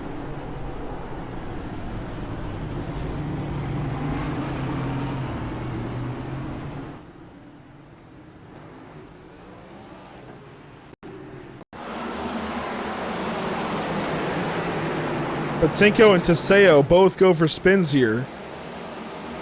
Really, it was Teseo going for the spin. Oh my gosh, what a hit between Patinko and Gilbert. Diaz comes sliding in. Teseo tips the 21 car around.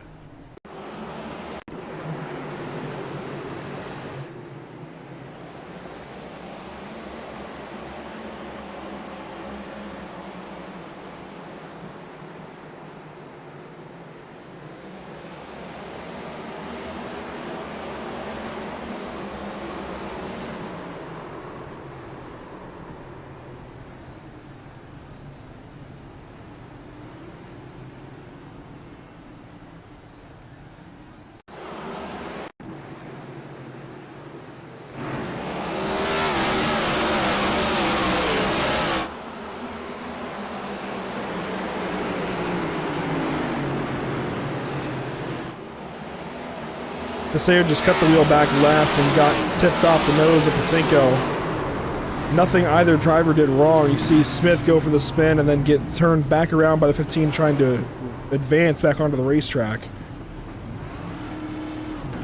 What I want to know is how the 26 got caught up in this.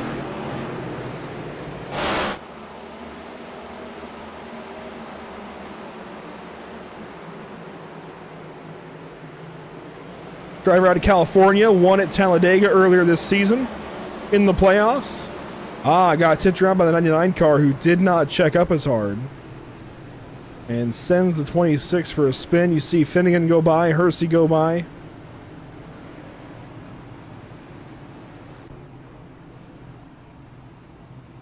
And Ryan Patty's going to lead us around under caution. I don't think we've dialed up this driver in a long time. Anthony Teseo, we're going to pull him for an interview quickly. And Anthony, you were just tipped around there under, well, to bring out this caution by Patinko. A little bit of contact between the two of you. What did you see?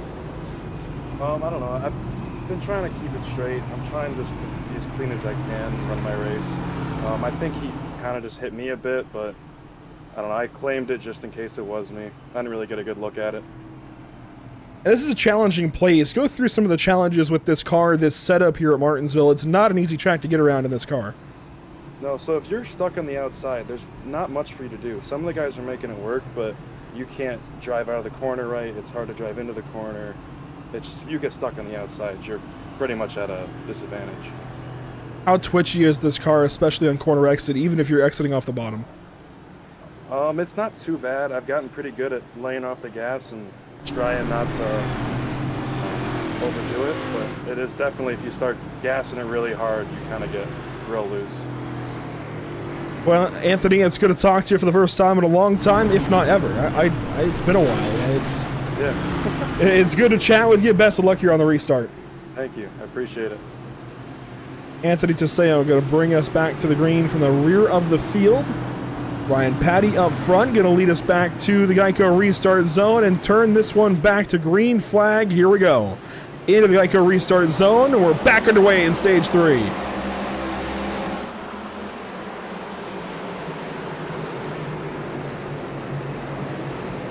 Contact there between Purcell and Smith. Love this fan cam perspective. Whoa, Gunther down to the inside. He gets into Eldred. He was off the nose of Adam Ball. Eldred goes around the outside wall. Nearly collects Finnegan. But one lap is complete off the restart.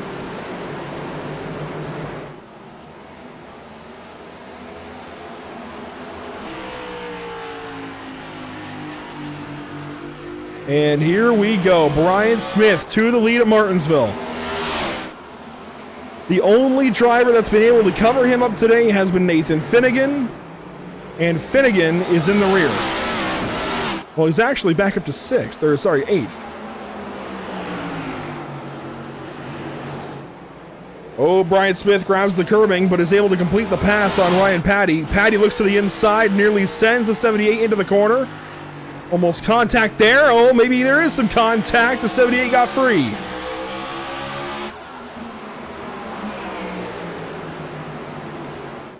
Fighting for the race lead of Martinsville. Patty follows through on the inside. Tries to get the pass made, this time down in 1 and 2. But the top side is just too good.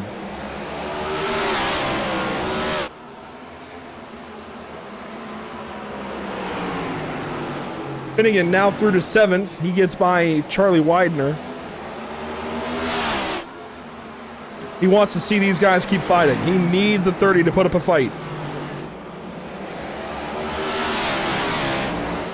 Brian Smith all the way down to the inside, nearly wrecks the car, trying to get down to the inside of the 30 of Ryan Patty. I think he's frustrated here.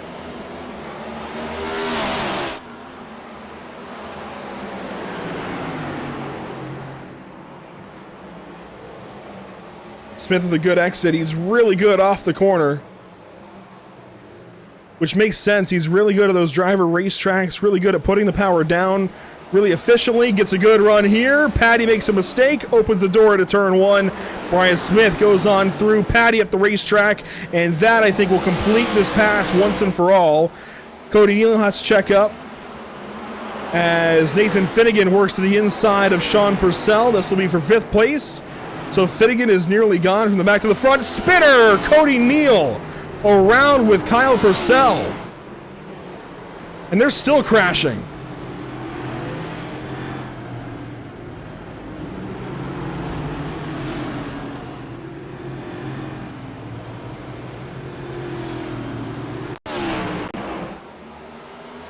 They were right behind Ryan Patty. Purcell up the racetrack, Neal on the inside. Cody Neal comes off the corner and just wasn't quite clear. Kyle Purcell was there.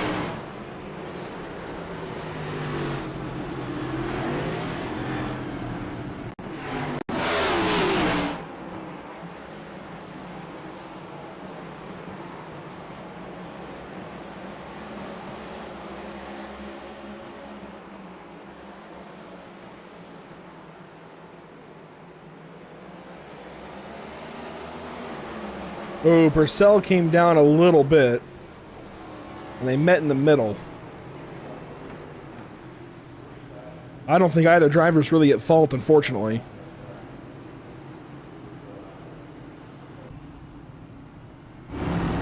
But of course, they will each have their opinions.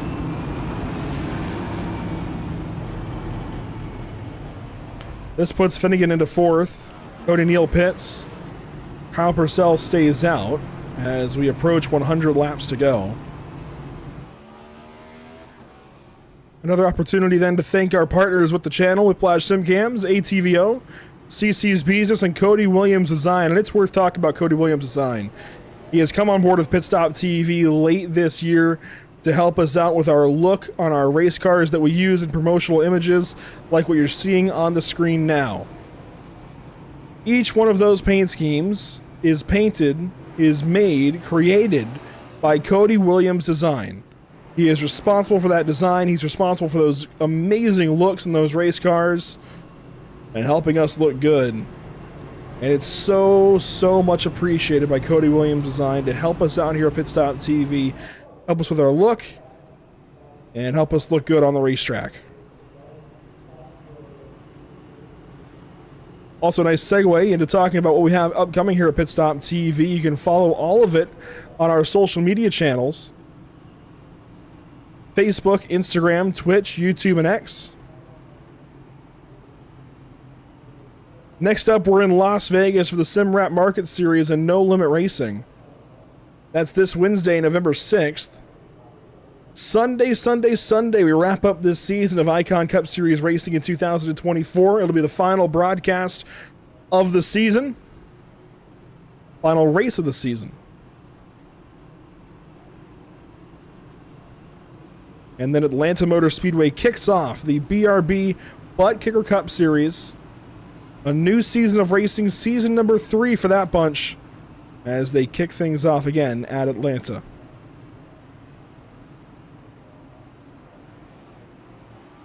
The iRacing.com safety car lights have been extinguished.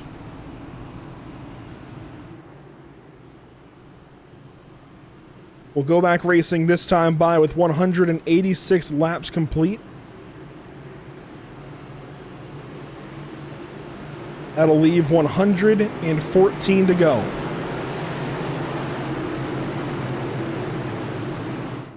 Waiting on the Geico restart zone, and there it is. Green flag on the way, and there it is. Green flag is back out of the paperclip.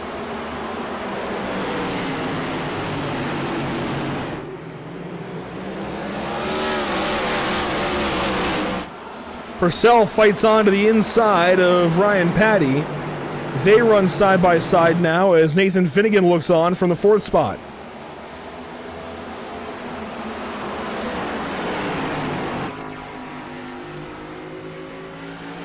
And Purcell gets clear. You see Patty let Finnegan go.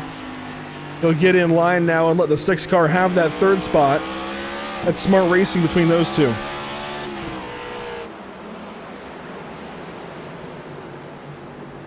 Finnegan trekking back through the field here, trying to get back to the front. Has just about done it. Meanwhile, Kyle Diaz, Sean Purcell, they fight for 5th. Diaz is going to take that spot away. Kyle Diaz has been really impressive these last few races. Won at Talladega. Has just had clean races. Has been a really welcome member of this new Icon Cup Series field. A lot of new drivers lately. He has kept his head clean.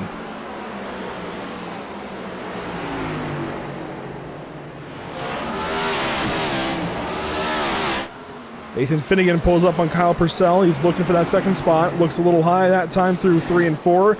Arcs back down to the exit. And is going to look to the inside now in turn 1. Has position on the 01 car. And is going to pull right on by.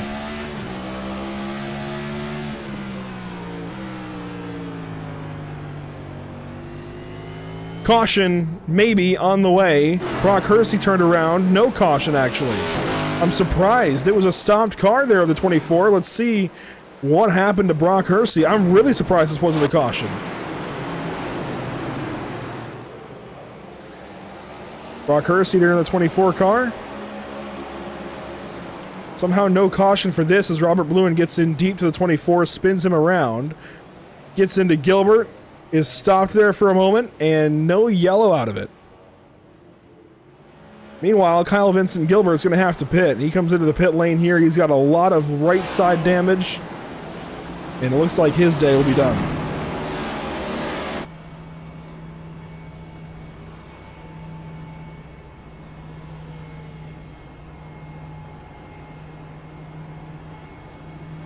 Oh, it was a pass-through, maybe for incidents. Meanwhile, Jacob Smith and Kyle Diaz go after it for 5th place. Finnegan has gotten by Kyle Purcell, and Smith just about sends Diaz into the corner. This is hard racing for 5th place. We're coming up on 100 to go, still a long ways, and Smith sends it up the inside of Diaz. All of this for 5th, contact off the corner.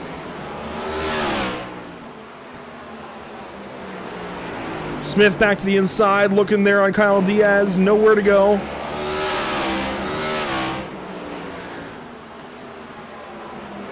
He's going to hit the 26, carry him up the racetrack. Doesn't work that time.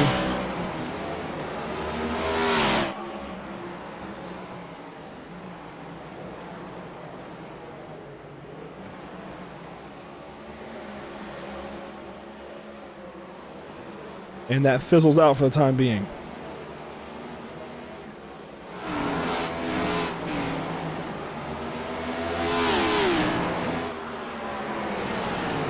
Up front, Nathan Finnegan is 1.2 seconds back of Brian Smith and slowly closing.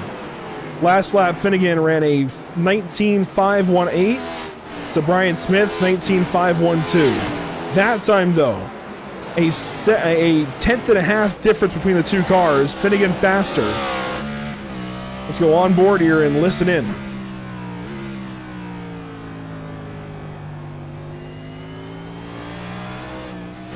Oh, what a mistake.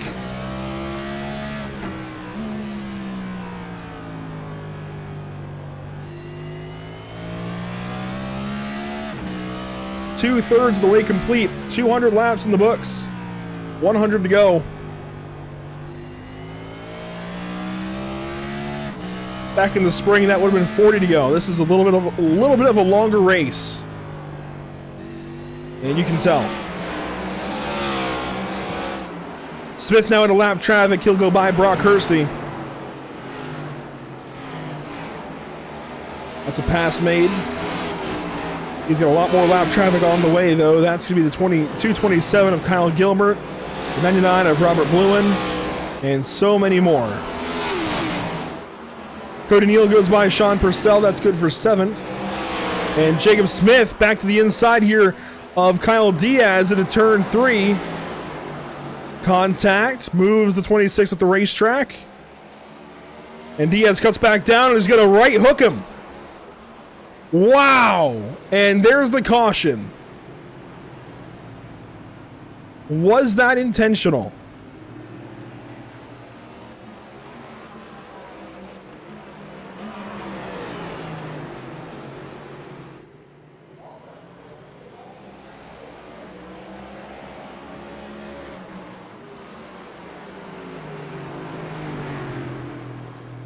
I don't know. You see Smith pull up behind him, and pit stops. Here we go. Smith will pit, and he brings everybody in. So Smith, Finnegan, and Moore all coming in for tires, and this might be the money stop. This might be where they come in, get enough fuel to go to the end, And don't visit pit lane again.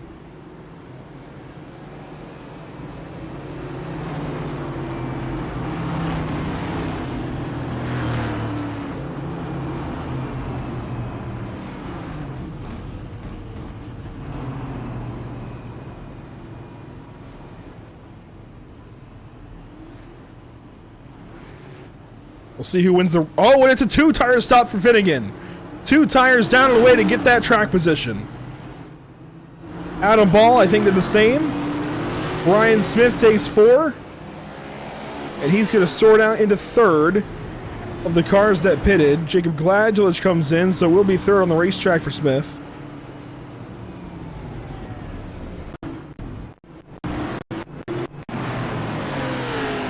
And we'll go back and see if we can't find what just happened between the 21 and 26 cars. There it is.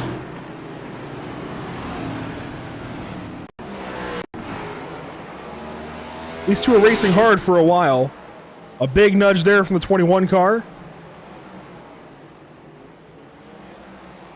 You see Diaz kind of squeezing down out of the corner. And there, the 21 throttles up, moves the 26 out of the way, and I don't know if this was intentional or not. It looks like it was.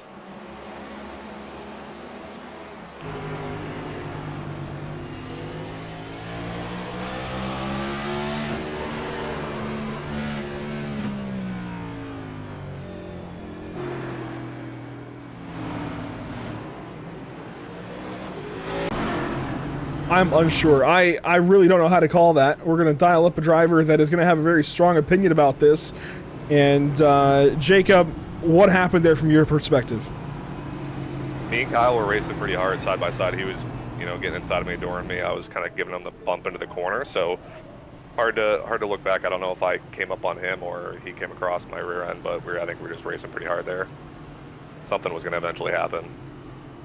Yeah, we saw a few nudges from you to him, and I can't tell. Usually I can tell pretty clearly if something was intentional or not. I don't know. I have no clue. I mean, what do you make of that? No, I don't think that was intentional. Like I said, we were just pushing each other pretty hard, and I think we were running pretty similar times. So I don't think it was malicious, and I guess we'll have to look at it after the race too. Well, hey, best of luck here on this restart. Thanks, guys. Nathan Finnegan going to lead us back to the green flag here on the inside. Adam Ball on the outside. Everything has shaken up once again. 2 tires in the front row. Green flag is back out at Martinsville.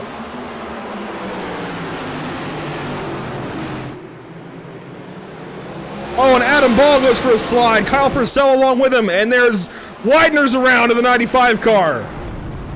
No caution yet. Finnegan stays out front.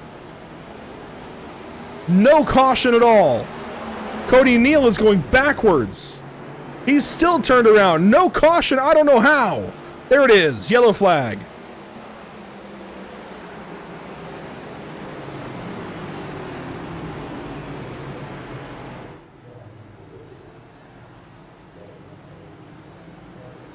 Oh boy, what a night.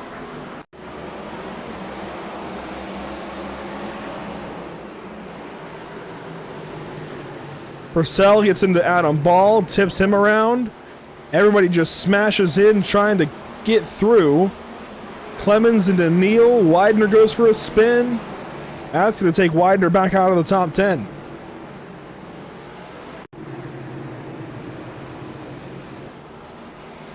He goes off the nose of Cody Eldred. I was a little bit late in the replay.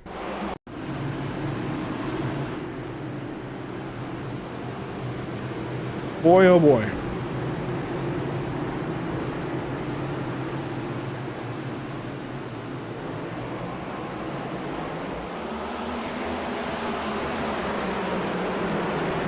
Eldred got into Widener into the corner. And then gets on corner exit when Widener checks up and slides. See, Gladgelich, Clemens.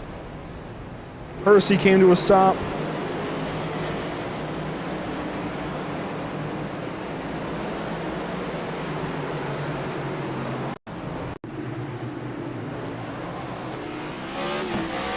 Here's Cody Neal's perspective.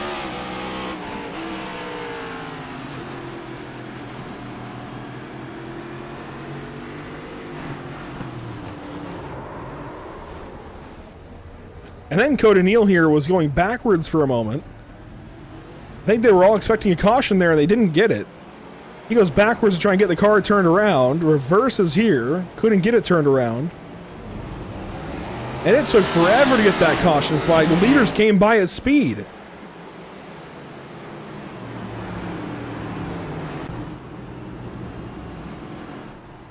Well, Finnegan leads us around under caution.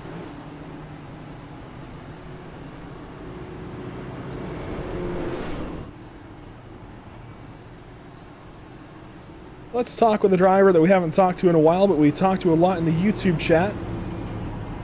We'll grab driver 01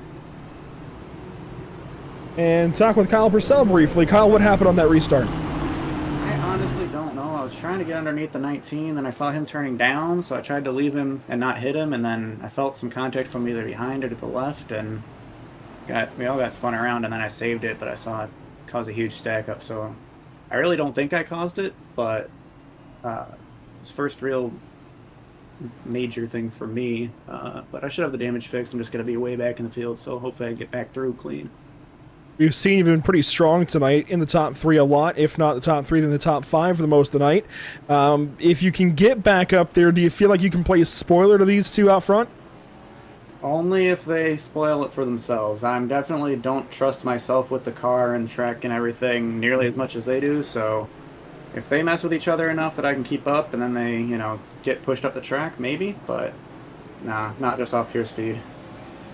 Well, it's good to talk to you. I hate that you were eliminated from the playoffs, but best of luck here the rest of the way at Martinsville. Thank you. That's Kyle Purcell. I'm going to come back to the green flag here in the 15th position or so. And there we go, green flag. That happened quickly.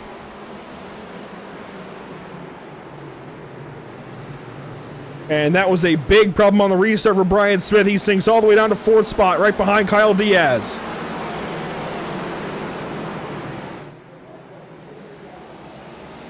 Here in a lap or so, we'll get a replay of the restart. But Smith tries to fight to the inside of Diaz, who's now 3rd. Can't do it there. Teseo is 5th. Look at Anthony Teseo in the top 5. Here comes Jacob Smith back to his inside, though. And Smith will take that spot away. Sean Purcell will follow on through, or at least try to. Let's get a replay as to what happened on that restart and what just happened to Brian Smith. Go back one more time. Here we go. Watch the 78 car. He's had restart problems a couple of times tonight, and here, I think was just caught sleeping. I don't know. Never really went.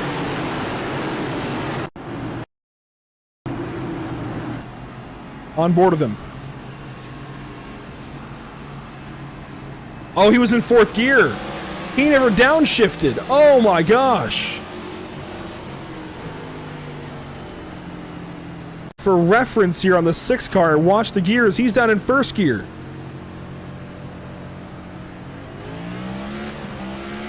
Oh my gosh.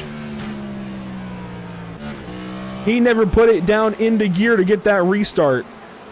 Brian Smith, another restart mistake. He falls all the way down to 4th spot. It is just a not a Brian Smith kind of night. That puts Nathan Finnegan out front by about a second over Ryan Patty. And this would swing the points advantage the way of the 6 car.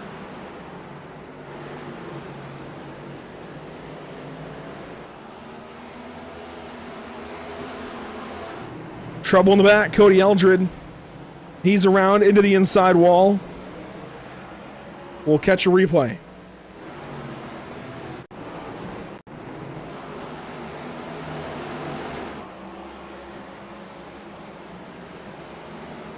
This really starts back here in turn 4. Just got a little... oh, he was trying to miss Jacob Gladwell, who was having a problem. Gets into the outside wall, then the inside wall, and somehow there's no caution for that stopped car. The cautions tonight from iRacing have been hit or miss as Brian Smith goes on by the 26 of Kyle Diaz. Diaz sinks back to 5th place now, behind Jacob Smith. So Brian Smith making his way back up. and dives to the inside here, looking for the inside of Ryan Patty. 75 laps to go at Martinsville.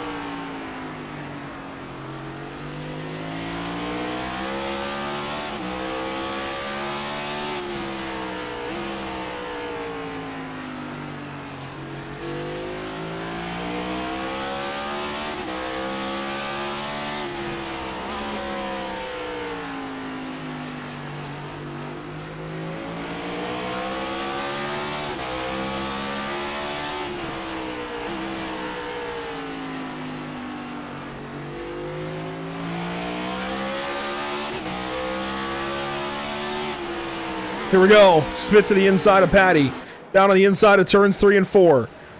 He was stalking and finally made his move. Got there and falls back. He's going to try it again down here in 1.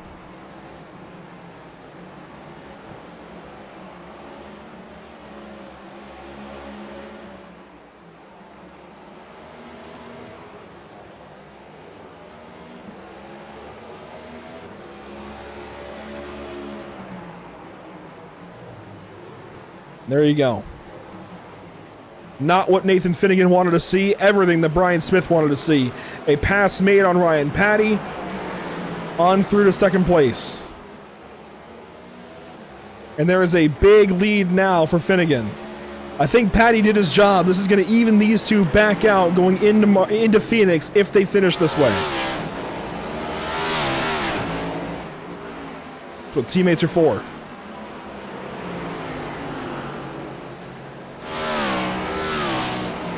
Still 70 laps to go, a long ways here at Martinsville. Robert Blewett having some trouble. He falls back. He's into 12th place now.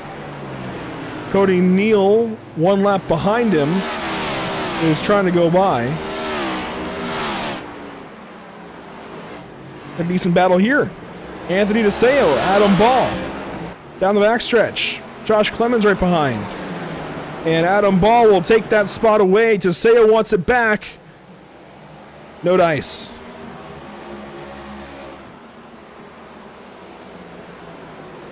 Well, as the field spreads out and everything starts to become a whole lot more clear about this evening, we're going to go to Pit Stop TV Sounds of the Sim briefly. We'll be able to listen in to what it sounds like here at Martinsville and relax a little bit with the calming sounds of these engines.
caution is out as we come back from Pit Stop TV Sounds of the Sim. Anthony Teseo is in trouble down here out of turn number 4.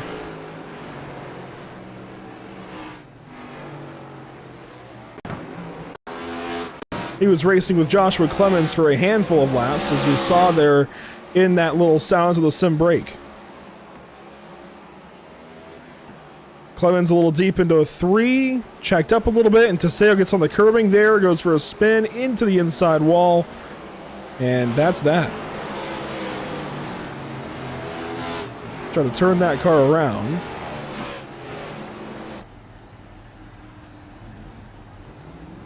And couldn't quite get it revved up enough. And that's where we joined him, was on the outside wall. This is another opportunity to pit, and you see the 6 car does not. Somebody who does, though, is Brian Smith. Came in for service, came in for 2 tires, gets back out onto the racetrack. He'll be 6th on this restart. Actually, maybe not. Here comes Kyle Purcell out of the 4th spot.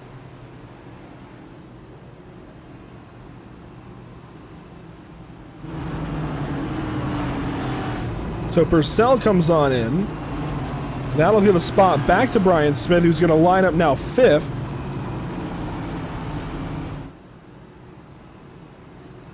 Oh boy, this is going to change things up big time. The top 4 stay out. Robert Bluen also stays out. A host of drivers come in. So staying out on the racetrack is Finnegan, then Jacob Smith, Adam Ball, and Josh Clemens. Brian Smith pits. Robert Bluen stays out. He's 6th. Then Ryan Patty, Kyle Diaz, Sean Purcell, and Charlie Widener all came in for 4 tires.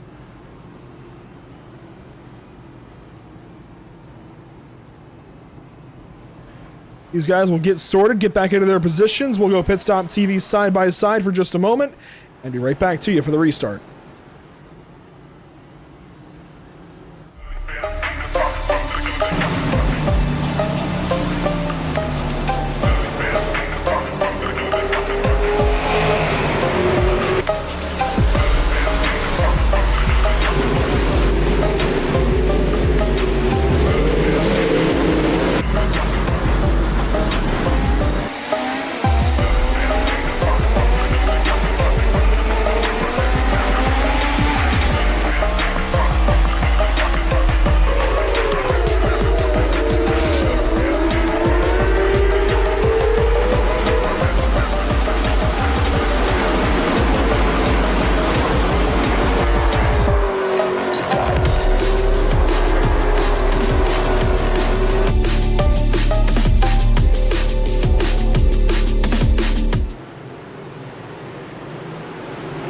Green flag on the way for Nathan Finnegan out front, and there it is. Green flag, Jacob Smith with a problem on the restart. Clemens goes up the racetrack. Brian Smith going to look by on the inside.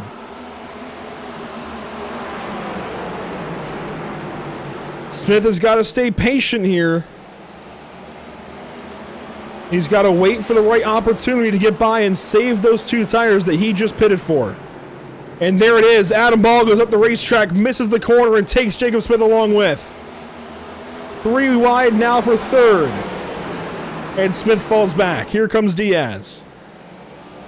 Ryan Patty follows through to 3rd spot, and the fight is on for the race win at Martinsville. 51 laps to go. Better tires in the 78 car. And Brian Smith is on the back end of Nathan Finnegan.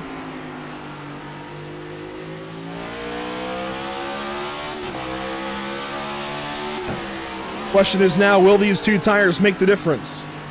Contact there. Brian Smith makes a mistake. And he's going to back up from that 6 car. That's exactly what Nathan wanted. Meanwhile, Kyle Diaz gets through the 4th place over Jacob Smith. And there goes Brian Smith spinning in turn 4.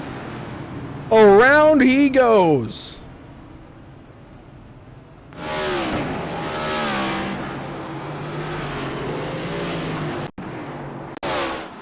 That is what Nathan Finnegan wanted to see. There was the mistake in 1 and 2. And this was a disastrous lap for Brian Smith. Down in 3 and 4, the rear end of the car just came out from underneath him, and he goes for a slide. Thankfully, nobody hit the spun 78 car. That could have been awful.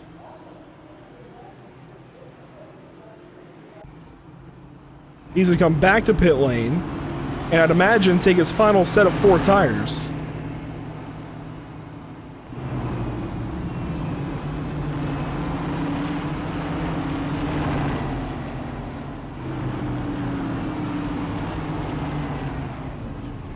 We'll see if the jacks go up on the right side. Oh, just the left, so he's just taking the left side. Did not like the way 2 tires felt.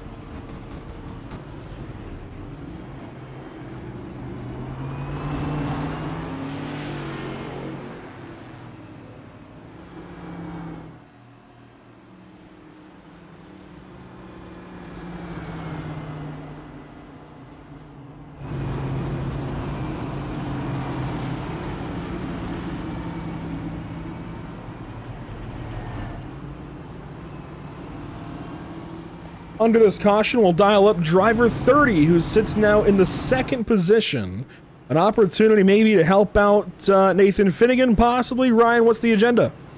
Hey there, try to win the race. I mean, we got a significant tire advantage over Nathan here, so, with Brian back as far as he is, it comes down to it. I'd love to get by and get that checkered flag. Does that spin from the 78 kind of change the agenda? Were you at first trying to maybe help the 6 car, trying to at least stay out of his way? And does this maybe allow you to fight him? Yeah, I mean, I think right? With the 2 of them fighting for 1st and 2nd, the point's so close for the championship. The last thing I want to do is stick my nose in there and put him 3 wide, put him in a precarious situation. So I would have probably backed off and let them 2 race it out. But, now with the pretty big gap here, if I can get by the 6, I'll take it.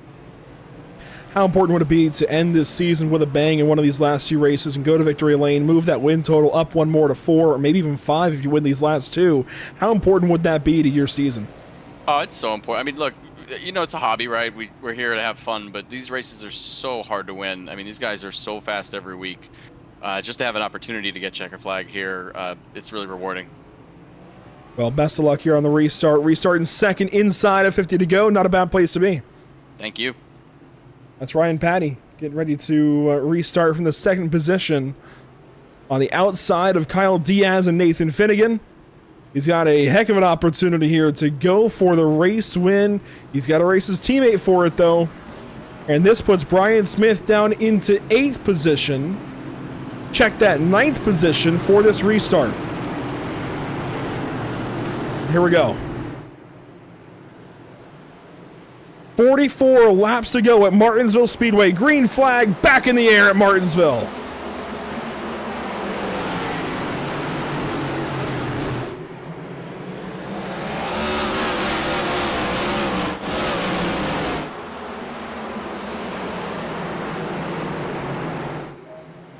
Watch Brian Smith in this 78 car. He's now to 7th. He's going to come flying through this field, or at least try to. The inside of Sean Purcell, maybe? He's going to try to get there.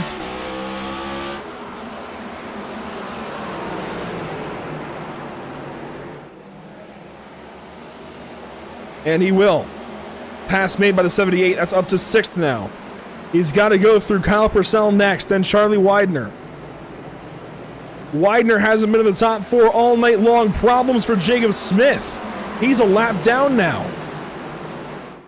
He had a penalty, I think, a pass-through.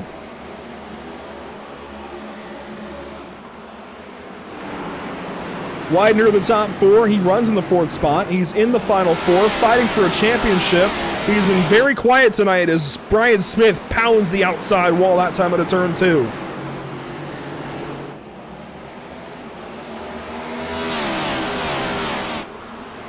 Jacob Gladulich to pit lane. He's looking like he's done. He towed. 40 laps to go. Oh, a little bit of contact there. Brian Smith gets into Kyle Purcell. That 78 car is getting desperate. Does not want to go into into Phoenix with a disadvantage. Would like to carry his advantage through Martinsville and extend it even. This is an important race. I said it earlier, this was an important race back in the spring, race 7 in the series. This is this is certainly an even more important race here at race 36. Out front, it's Finnegan and Patty. Patty, as he mentioned, with a tire advantage over Nathan Finnegan, would like to go by and fight for a race win, but doesn't want to spoil this chance for a championship for his teammate.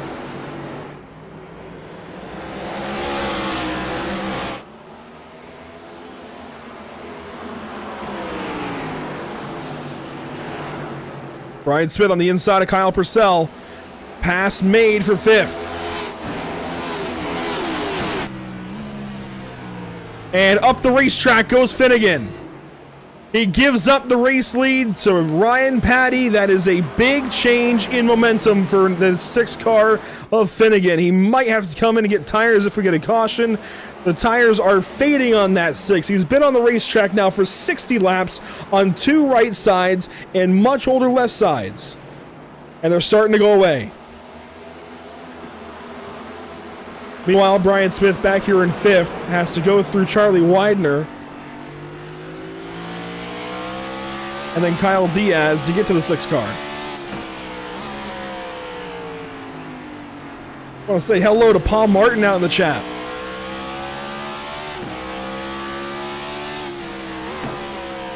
Glad to have you watching along this evening. Lap 2, 67 of 300.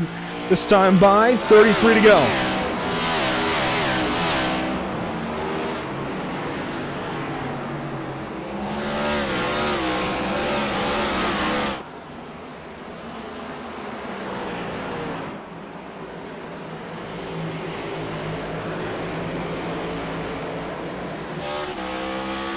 Oh, you see the 78 out of control there for a second off the corner. He has struggled every once in a while, but has such great speed when he doesn't. When he nails it, boy, does he nail it right there. Great corner exit and gets right alongside the 95 car into turns 3 and 4. He's going to carry that speed through the corner and have an advantage now to turn 1.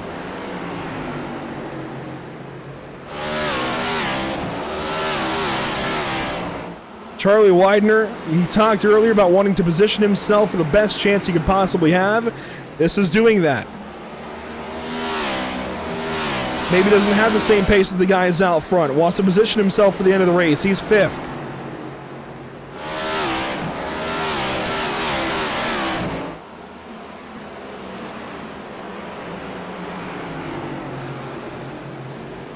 Meanwhile, Brian Smith through to 4th place, just has 2 more cars to go to now extend that lead. If he can get to the 6 car and get by Finnegan, he would extend his lead to 2 points. This could be disaster for Finnegan. He's dominated this race. He's led oh so many laps. That 117 isn't even fully indicative of how many laps he's led this evening, because we had that issue at the end of stage 1 where iRacing crashed and took away some of his lap total. At least here on the broadcast. So this is what he's led since lap 80. After leading all of stage 1. So really it's about 200 laps led for the 6 car tonight. 1 car in the pit lane, that is the 44 of Josh Clemens. And there's reason to believe that this race could go caution-free to the end of this race. We have cars in the pit lane, cars out of the race now. Jacob Gladulich is out, he's parked 15 laps down. Anthony DeSeo is just hanging on. Josh Clemens is going to be 2 laps down here in a second. There's reason to believe that we go to the end of this race without another caution flag. And Finnegan is losing more and more speed as the laps wind down.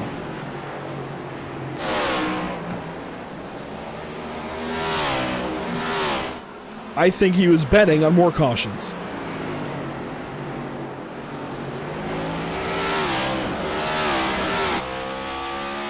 Gladulich back on the racetrack. He comes back into pit lane.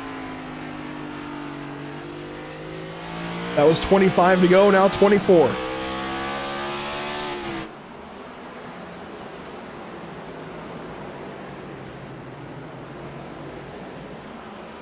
Widener is still in a solid spot to earn a bunch of points for the championship, but he's right behind Brian Smith.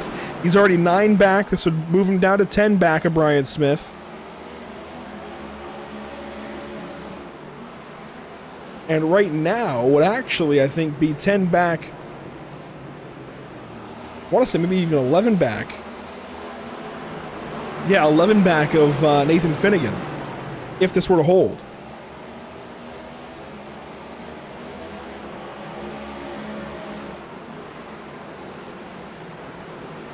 Contact there maybe between the 26 and 78.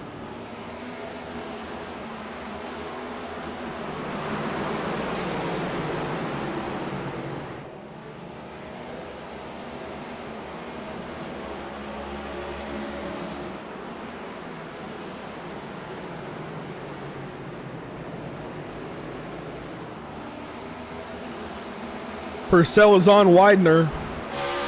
This could be a nice little fight for 5th place. Purcell, an eliminated playoff driver this season, had a run deep into the round of 8. Just couldn't quite make it out of that round of 8 into the round of 4, so he is eliminated now with 20 to go, and crash! That's Brian Smith! Unbelievable!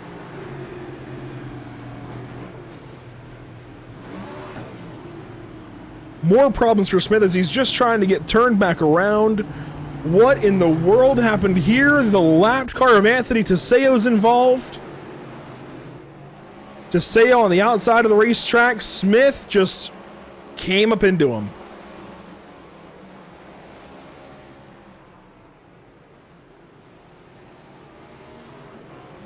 Unbelievable. That breathes new life into the 6 car. This is going to take Smith and put him right at the back all over again.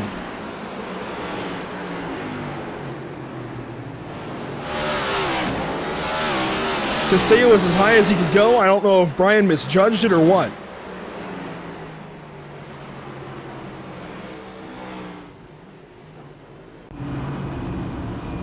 And there is damage aplenty to the right side of that 78 car. Plenty of damage. You see it there, a crinkled right front, and he is opting not to pit. Nathan Finnegan also stays out. Figuring at this point he's made his bed, doesn't want to go back in traffic. What a turn of events.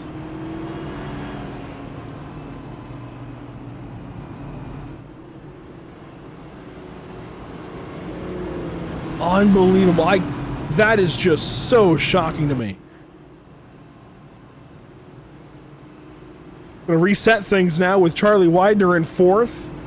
Nathan Finnegan 2nd. And Brian Smith down to the 9th spot. He'll try to make quick work of the field. He's got Robert Bluen and Sean Purcell immediately ahead of him. He should get by a couple of cars relatively easily, but it's not going to be perfectly easy sailing for that 78. It's going to be a challenge.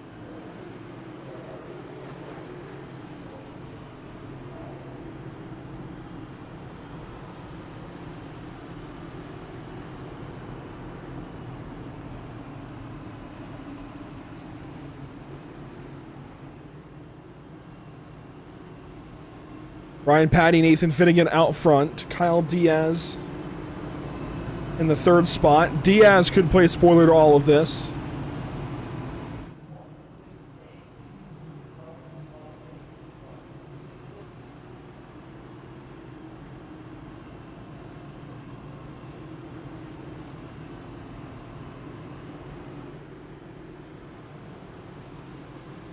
They're going to double up and send it back around. 15 laps to go that time by. It'll be 14 at the restart. Brian Smith going to restart from 9th. Ryan Patty on the outside. They're going to play teammate restart.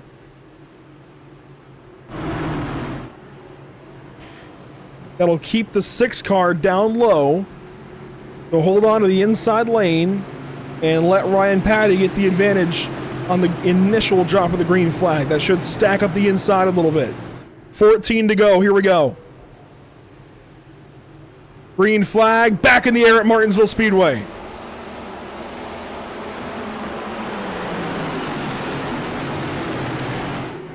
Brian Smith needing to fight through the field. Gets by the 99 car for 8th.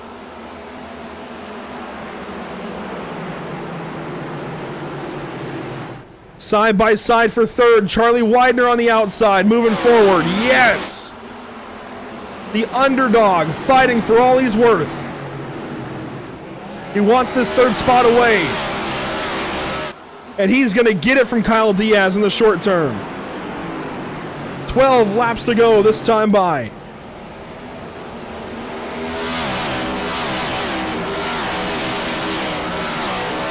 Brian Smith fighting with Sean Purcell for 6th. He's going to get it. Next up the road is Kyle Purcell. That's a little ways up there, though.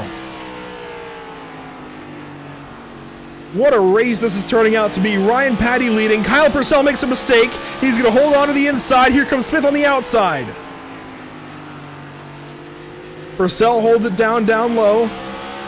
11 laps to go, and Brian Smith needs to get by all of these cars. He comes into tonight with a 1-point lead. Wants to keep it that way, if not extend it. 10 laps to go at Martinsville. 5 miles left of racing. Nathan Finnegan leads. This would move him into the championship lead going into Phoenix. Caution. Around in the back, Brock Hersey.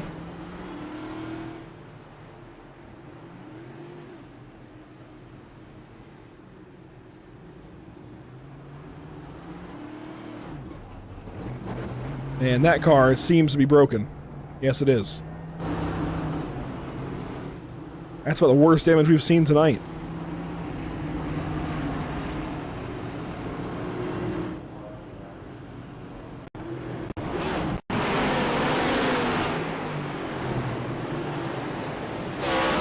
Was racing with Jacob Smith, just got free off the corner. Comes back up the racetrack and smashes into Robert Blue, and what a hit.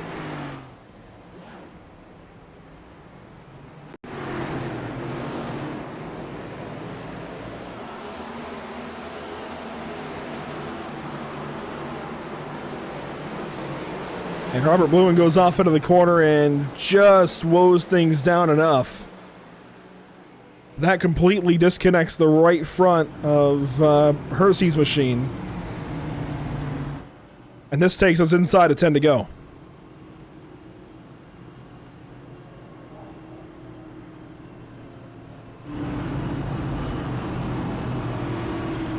Brian Smith needed this. This is an opportunity now to group everything back together. He was going for 5th. This restart might allow him to go for 4th or 3rd. I think he needed this. And this is tense. This is super tense. Ryan Patty out front trying to win the race for himself. Nathan Finnegan would love to get that win, but he's realizing he's at a tire disadvantage. He's 2nd. Charlie Widener, the underdog, is 3rd.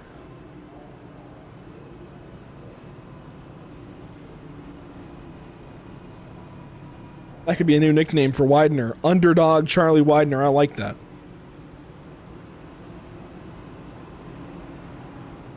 So Patty out front, then Finnegan and Widener, Diaz in 4th, Kyle Purcell in 5th, and then you get Brian Smith in 6th. Talked earlier about how he doesn't like racing here. Well, you wouldn't know it. He's been great all night long. Plenty of laps led. Plenty of laps in 2nd. Plenty of laps in 3rd. He's been up front all night long. Aside from the couple of mistakes he's had in turns 3 and 4, and now out of turn 2 with Teseo. Aside from those 2 blemishes on this race, it has been a really good day for him.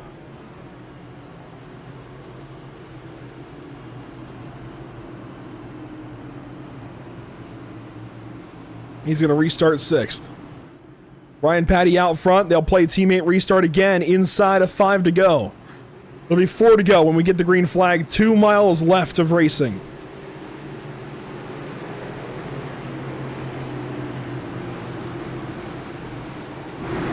Around turns 3 and 4, back to the Geico restart zone. Let's try this thing one more time. You see Smith laying back for a restart. 4 laps to go at Martinsville.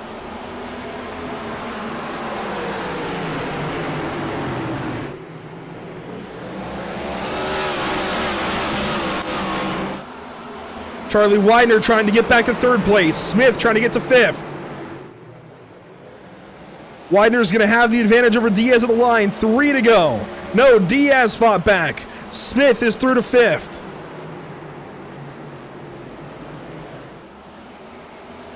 Widener now fighting back on Diaz. Has the position at least by a nose into 3. Gives it up into 3. Oh my gosh. It's back and forth. Who's got it here? Who's got it there? Off the corner. Diaz. 2 laps to go. Brian Smith. 5th into turn 1. And Diaz makes a mistake. That backs up the 78 car. Widener through to 3rd. Smith chops the nose of the 01 car. Nearly gets sent for it. White flag is in the air for Ryan Patty at Martinsville Speedway. Chaos behind him for 4th place. Smith around the outside. He's just going to hang on to the car. No, he gets bumped up the racetrack by the 26. Who's going to spin? Ryan Patty's going to come through turns 3 and 4 and exit turn 4 a winner at Martinsville. Checkered flag 4 for Ryan Patty. It's Finnegan in 2nd, Widener in 3rd, and Brian Smith somehow gets back to the stripe in 6th place. So Nathan Finnegan will have the advantage going into Phoenix, all while Ryan Patty will be able to burn it down and play spoiler here in the round of 4. And Diaz is still trying to finish this race.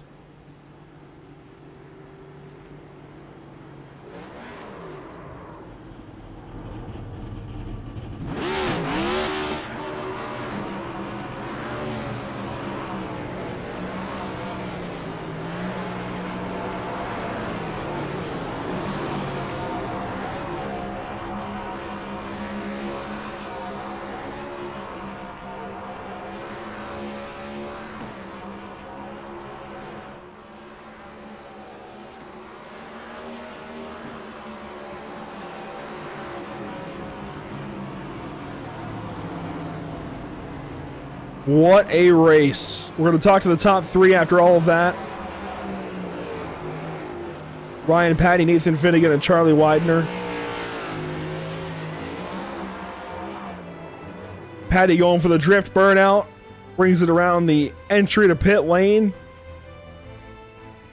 What a day at the office.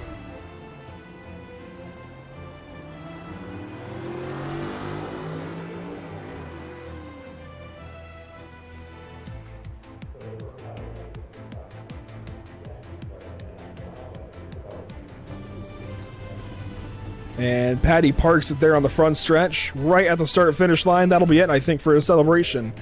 Let's go back and get a look at the unofficial race results.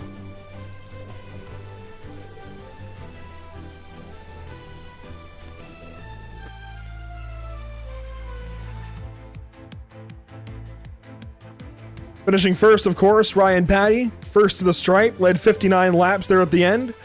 Nathan Finnegan second by a half second. Charlie Widener third. Just unbelievable the way this top 3 worked out. Patty, Finnegan, Widener. Finnegan is going to gain a point on Widener. It was already 8 points. So if we break this down in terms of the championship, Finnegan's going to have 9 back to Widener. And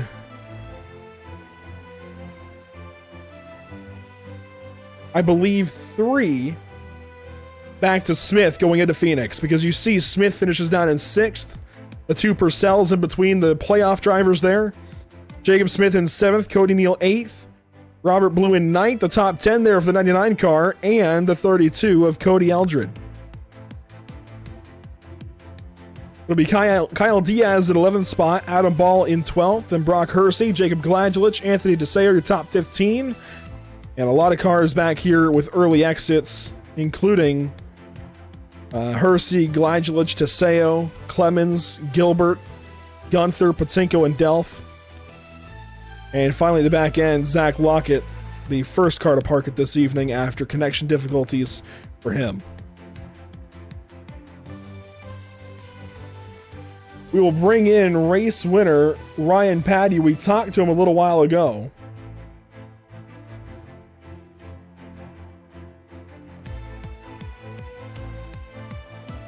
Let's grab Ryan Patty now.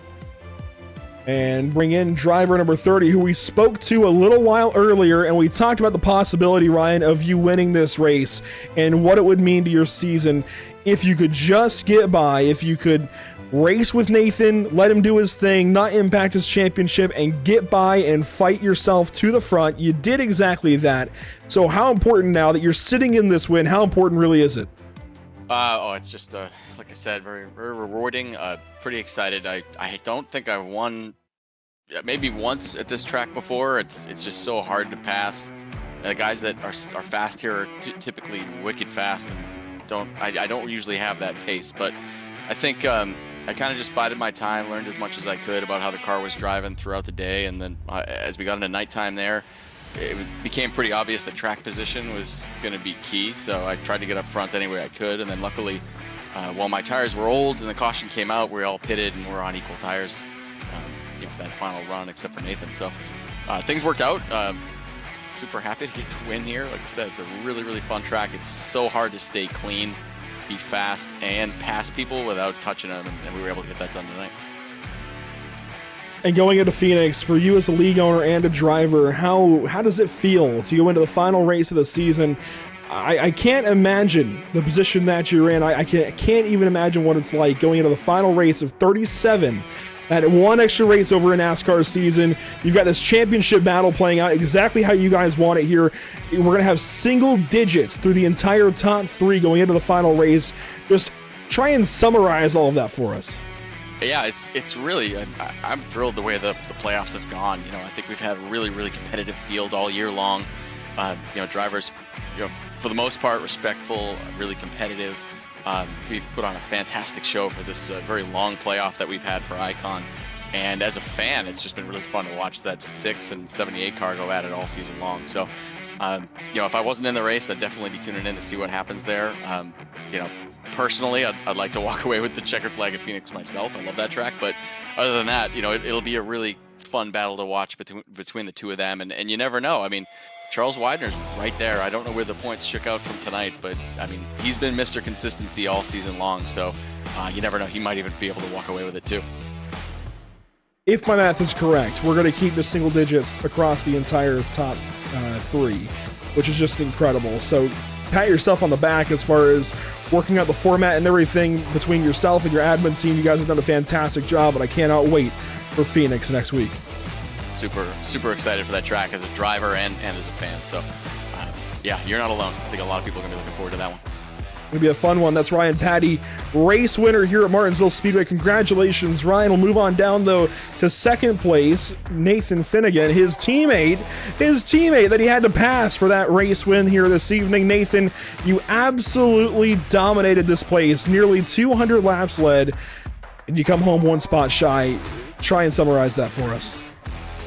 It seems to be the theme of this season for the Six Machine. But no, I mean, hats off to Ryan. He ran an awesome race, and that's part of the game at Martinsville, is being there at the end. And he made the right call with the strategy of taking 4 there. I took 2, hoping the track position would win out. And once we got that extended run, I think it was within like 50 or so to go, he was able to track me down, and I slid a couple corners back to back, and then once I got heat in the tires, I just couldn't get it to rotate, and he got his nose in there, and that was pretty much it. And then he had controlled the field at that point. But no, I'm happy we could get a CCR 1-2 there, and we accomplished what we set out to do, which is ultimately gain some points here for the championship. So happy with the result, happy with where we're at going into Phoenix, and we're on to next week.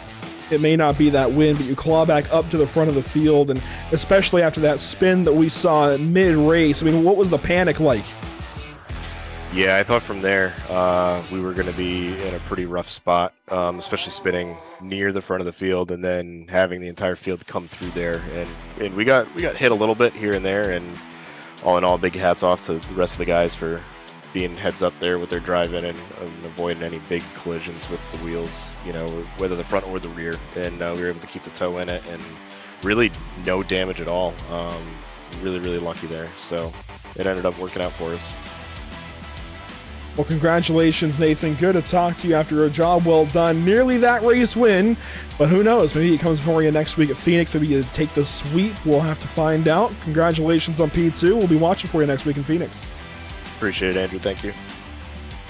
And of course, Nathan did win at Phoenix earlier this season, going for the sweep to win a championship maybe next week in the season finale. Let's bring in, though, third place Charlie Widener. You know, Charlie, we talked to you earlier. I never imagined that from there you'd be third place talking to us. Did you think that would happen? No, I was on the struggle bus all night, and I just changed. I tried 30 different things, and finally the 30th one made it a lot faster for me, and I found something there, and I think I had good tire strategy and everything. It's just I just couldn't, not enough laps on that last restart to get anything done.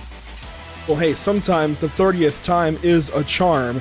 It works out for you. It gets you track position, holds you up front here, and you're going to just about hold steady where you were, about 9 points back of the championship going into Phoenix with now a closer margin to Brian Smith. How does this change your game plan going into the season finale next week? I'm going to try to do what I've been doing all year. Just if most of the race doesn't go great, since the stage points don't really matter to us up here in the Final Four, I'm just going to try to be there at the end when it counts. And yeah, I'm hoping we get a pretty decent. My hope is to get a decent crowd next week, a decent turnout, and then a couple of guys have a little bit of issue, and there'll be a nice buffer between me and them to see how much I can gain. But I'm pretty sure I'm too far out to go for the win. I'm still going to try to go for the win of this championship, but I've already way exceeded any expectations I had going into this season. And I see your other teammates that were here earlier in the season. They joined the group chat, the voice chat with you during these races. What's it like to have them backing you during these races? It's actually pretty cool. I mean, they just show up and they just watch. Sometimes I get a little worked up and they keep me calm. It's kind of nice to have someone that wants to come help you out for a couple of hours. They're not the ones racing, so I really appreciate it. Just the best thing they do is just talk to me, so I don't get into my own head too much. Well, congratulations on the P3 holding steady in this championship fight. You're not out of it at all, so best of luck next week. Hopefully we're talking to you again there at Phoenix. Thank you. And that will do it for us this evening from the Martinsville Speedway. What a day. Brian Smith comes up a little ways short, 6th place in all of that. Just unbelievable scenes here at Martinsville Speedway to wrap things up in the penultimate race of the season. Next week we go to Phoenix to cap this thing off. 200 laps in the desert to end the Icon Cup Series in 2024. It's insane how it's all come down to this. I just can't believe it. We're down to single digits in the championship going into the final race of the season. I never imagined we would have a wide open championship, this wide open of a championship going into the final race with how dominant Brian Smith has been. This race was his kryptonite. This race got to him just a little bit and opens things up quite a lot. Next up for us here at Pit Stop TV, we go racing out at Las Vegas Speedway, the precursor, if you will, to the Phoenix Raceway for the Icon Cup Series. Going to be interesting to see how everything shakes out for race 4 of the Simrat Market Series at Las Vegas. Of course, we've been there recently with the Icon Cup Series, so we have an idea of how that race might go for us here at Pit Stop TV, but no stages for the Simrat Market Series, a straight up race. It'll be a lot of fun to see how things shake out. And then we crown a champion at Phoenix next Sunday, November 10th. And finally, we go to the Atlanta Motor Speedway, rather, for the BRB Butt Kicker Cup Series to begin their season on November 12th. You can catch all of that and more. There we go.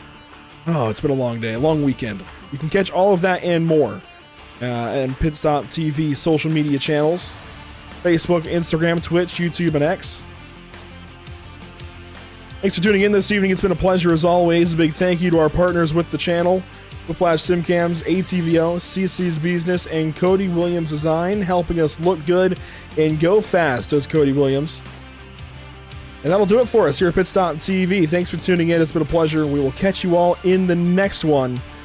Hopefully for the Simrat Market Series on Wednesday. Otherwise, we'll see you for the Icon Cup Series season finale at Phoenix in a week's time. Make sure to be there. Race 37 is coming up next.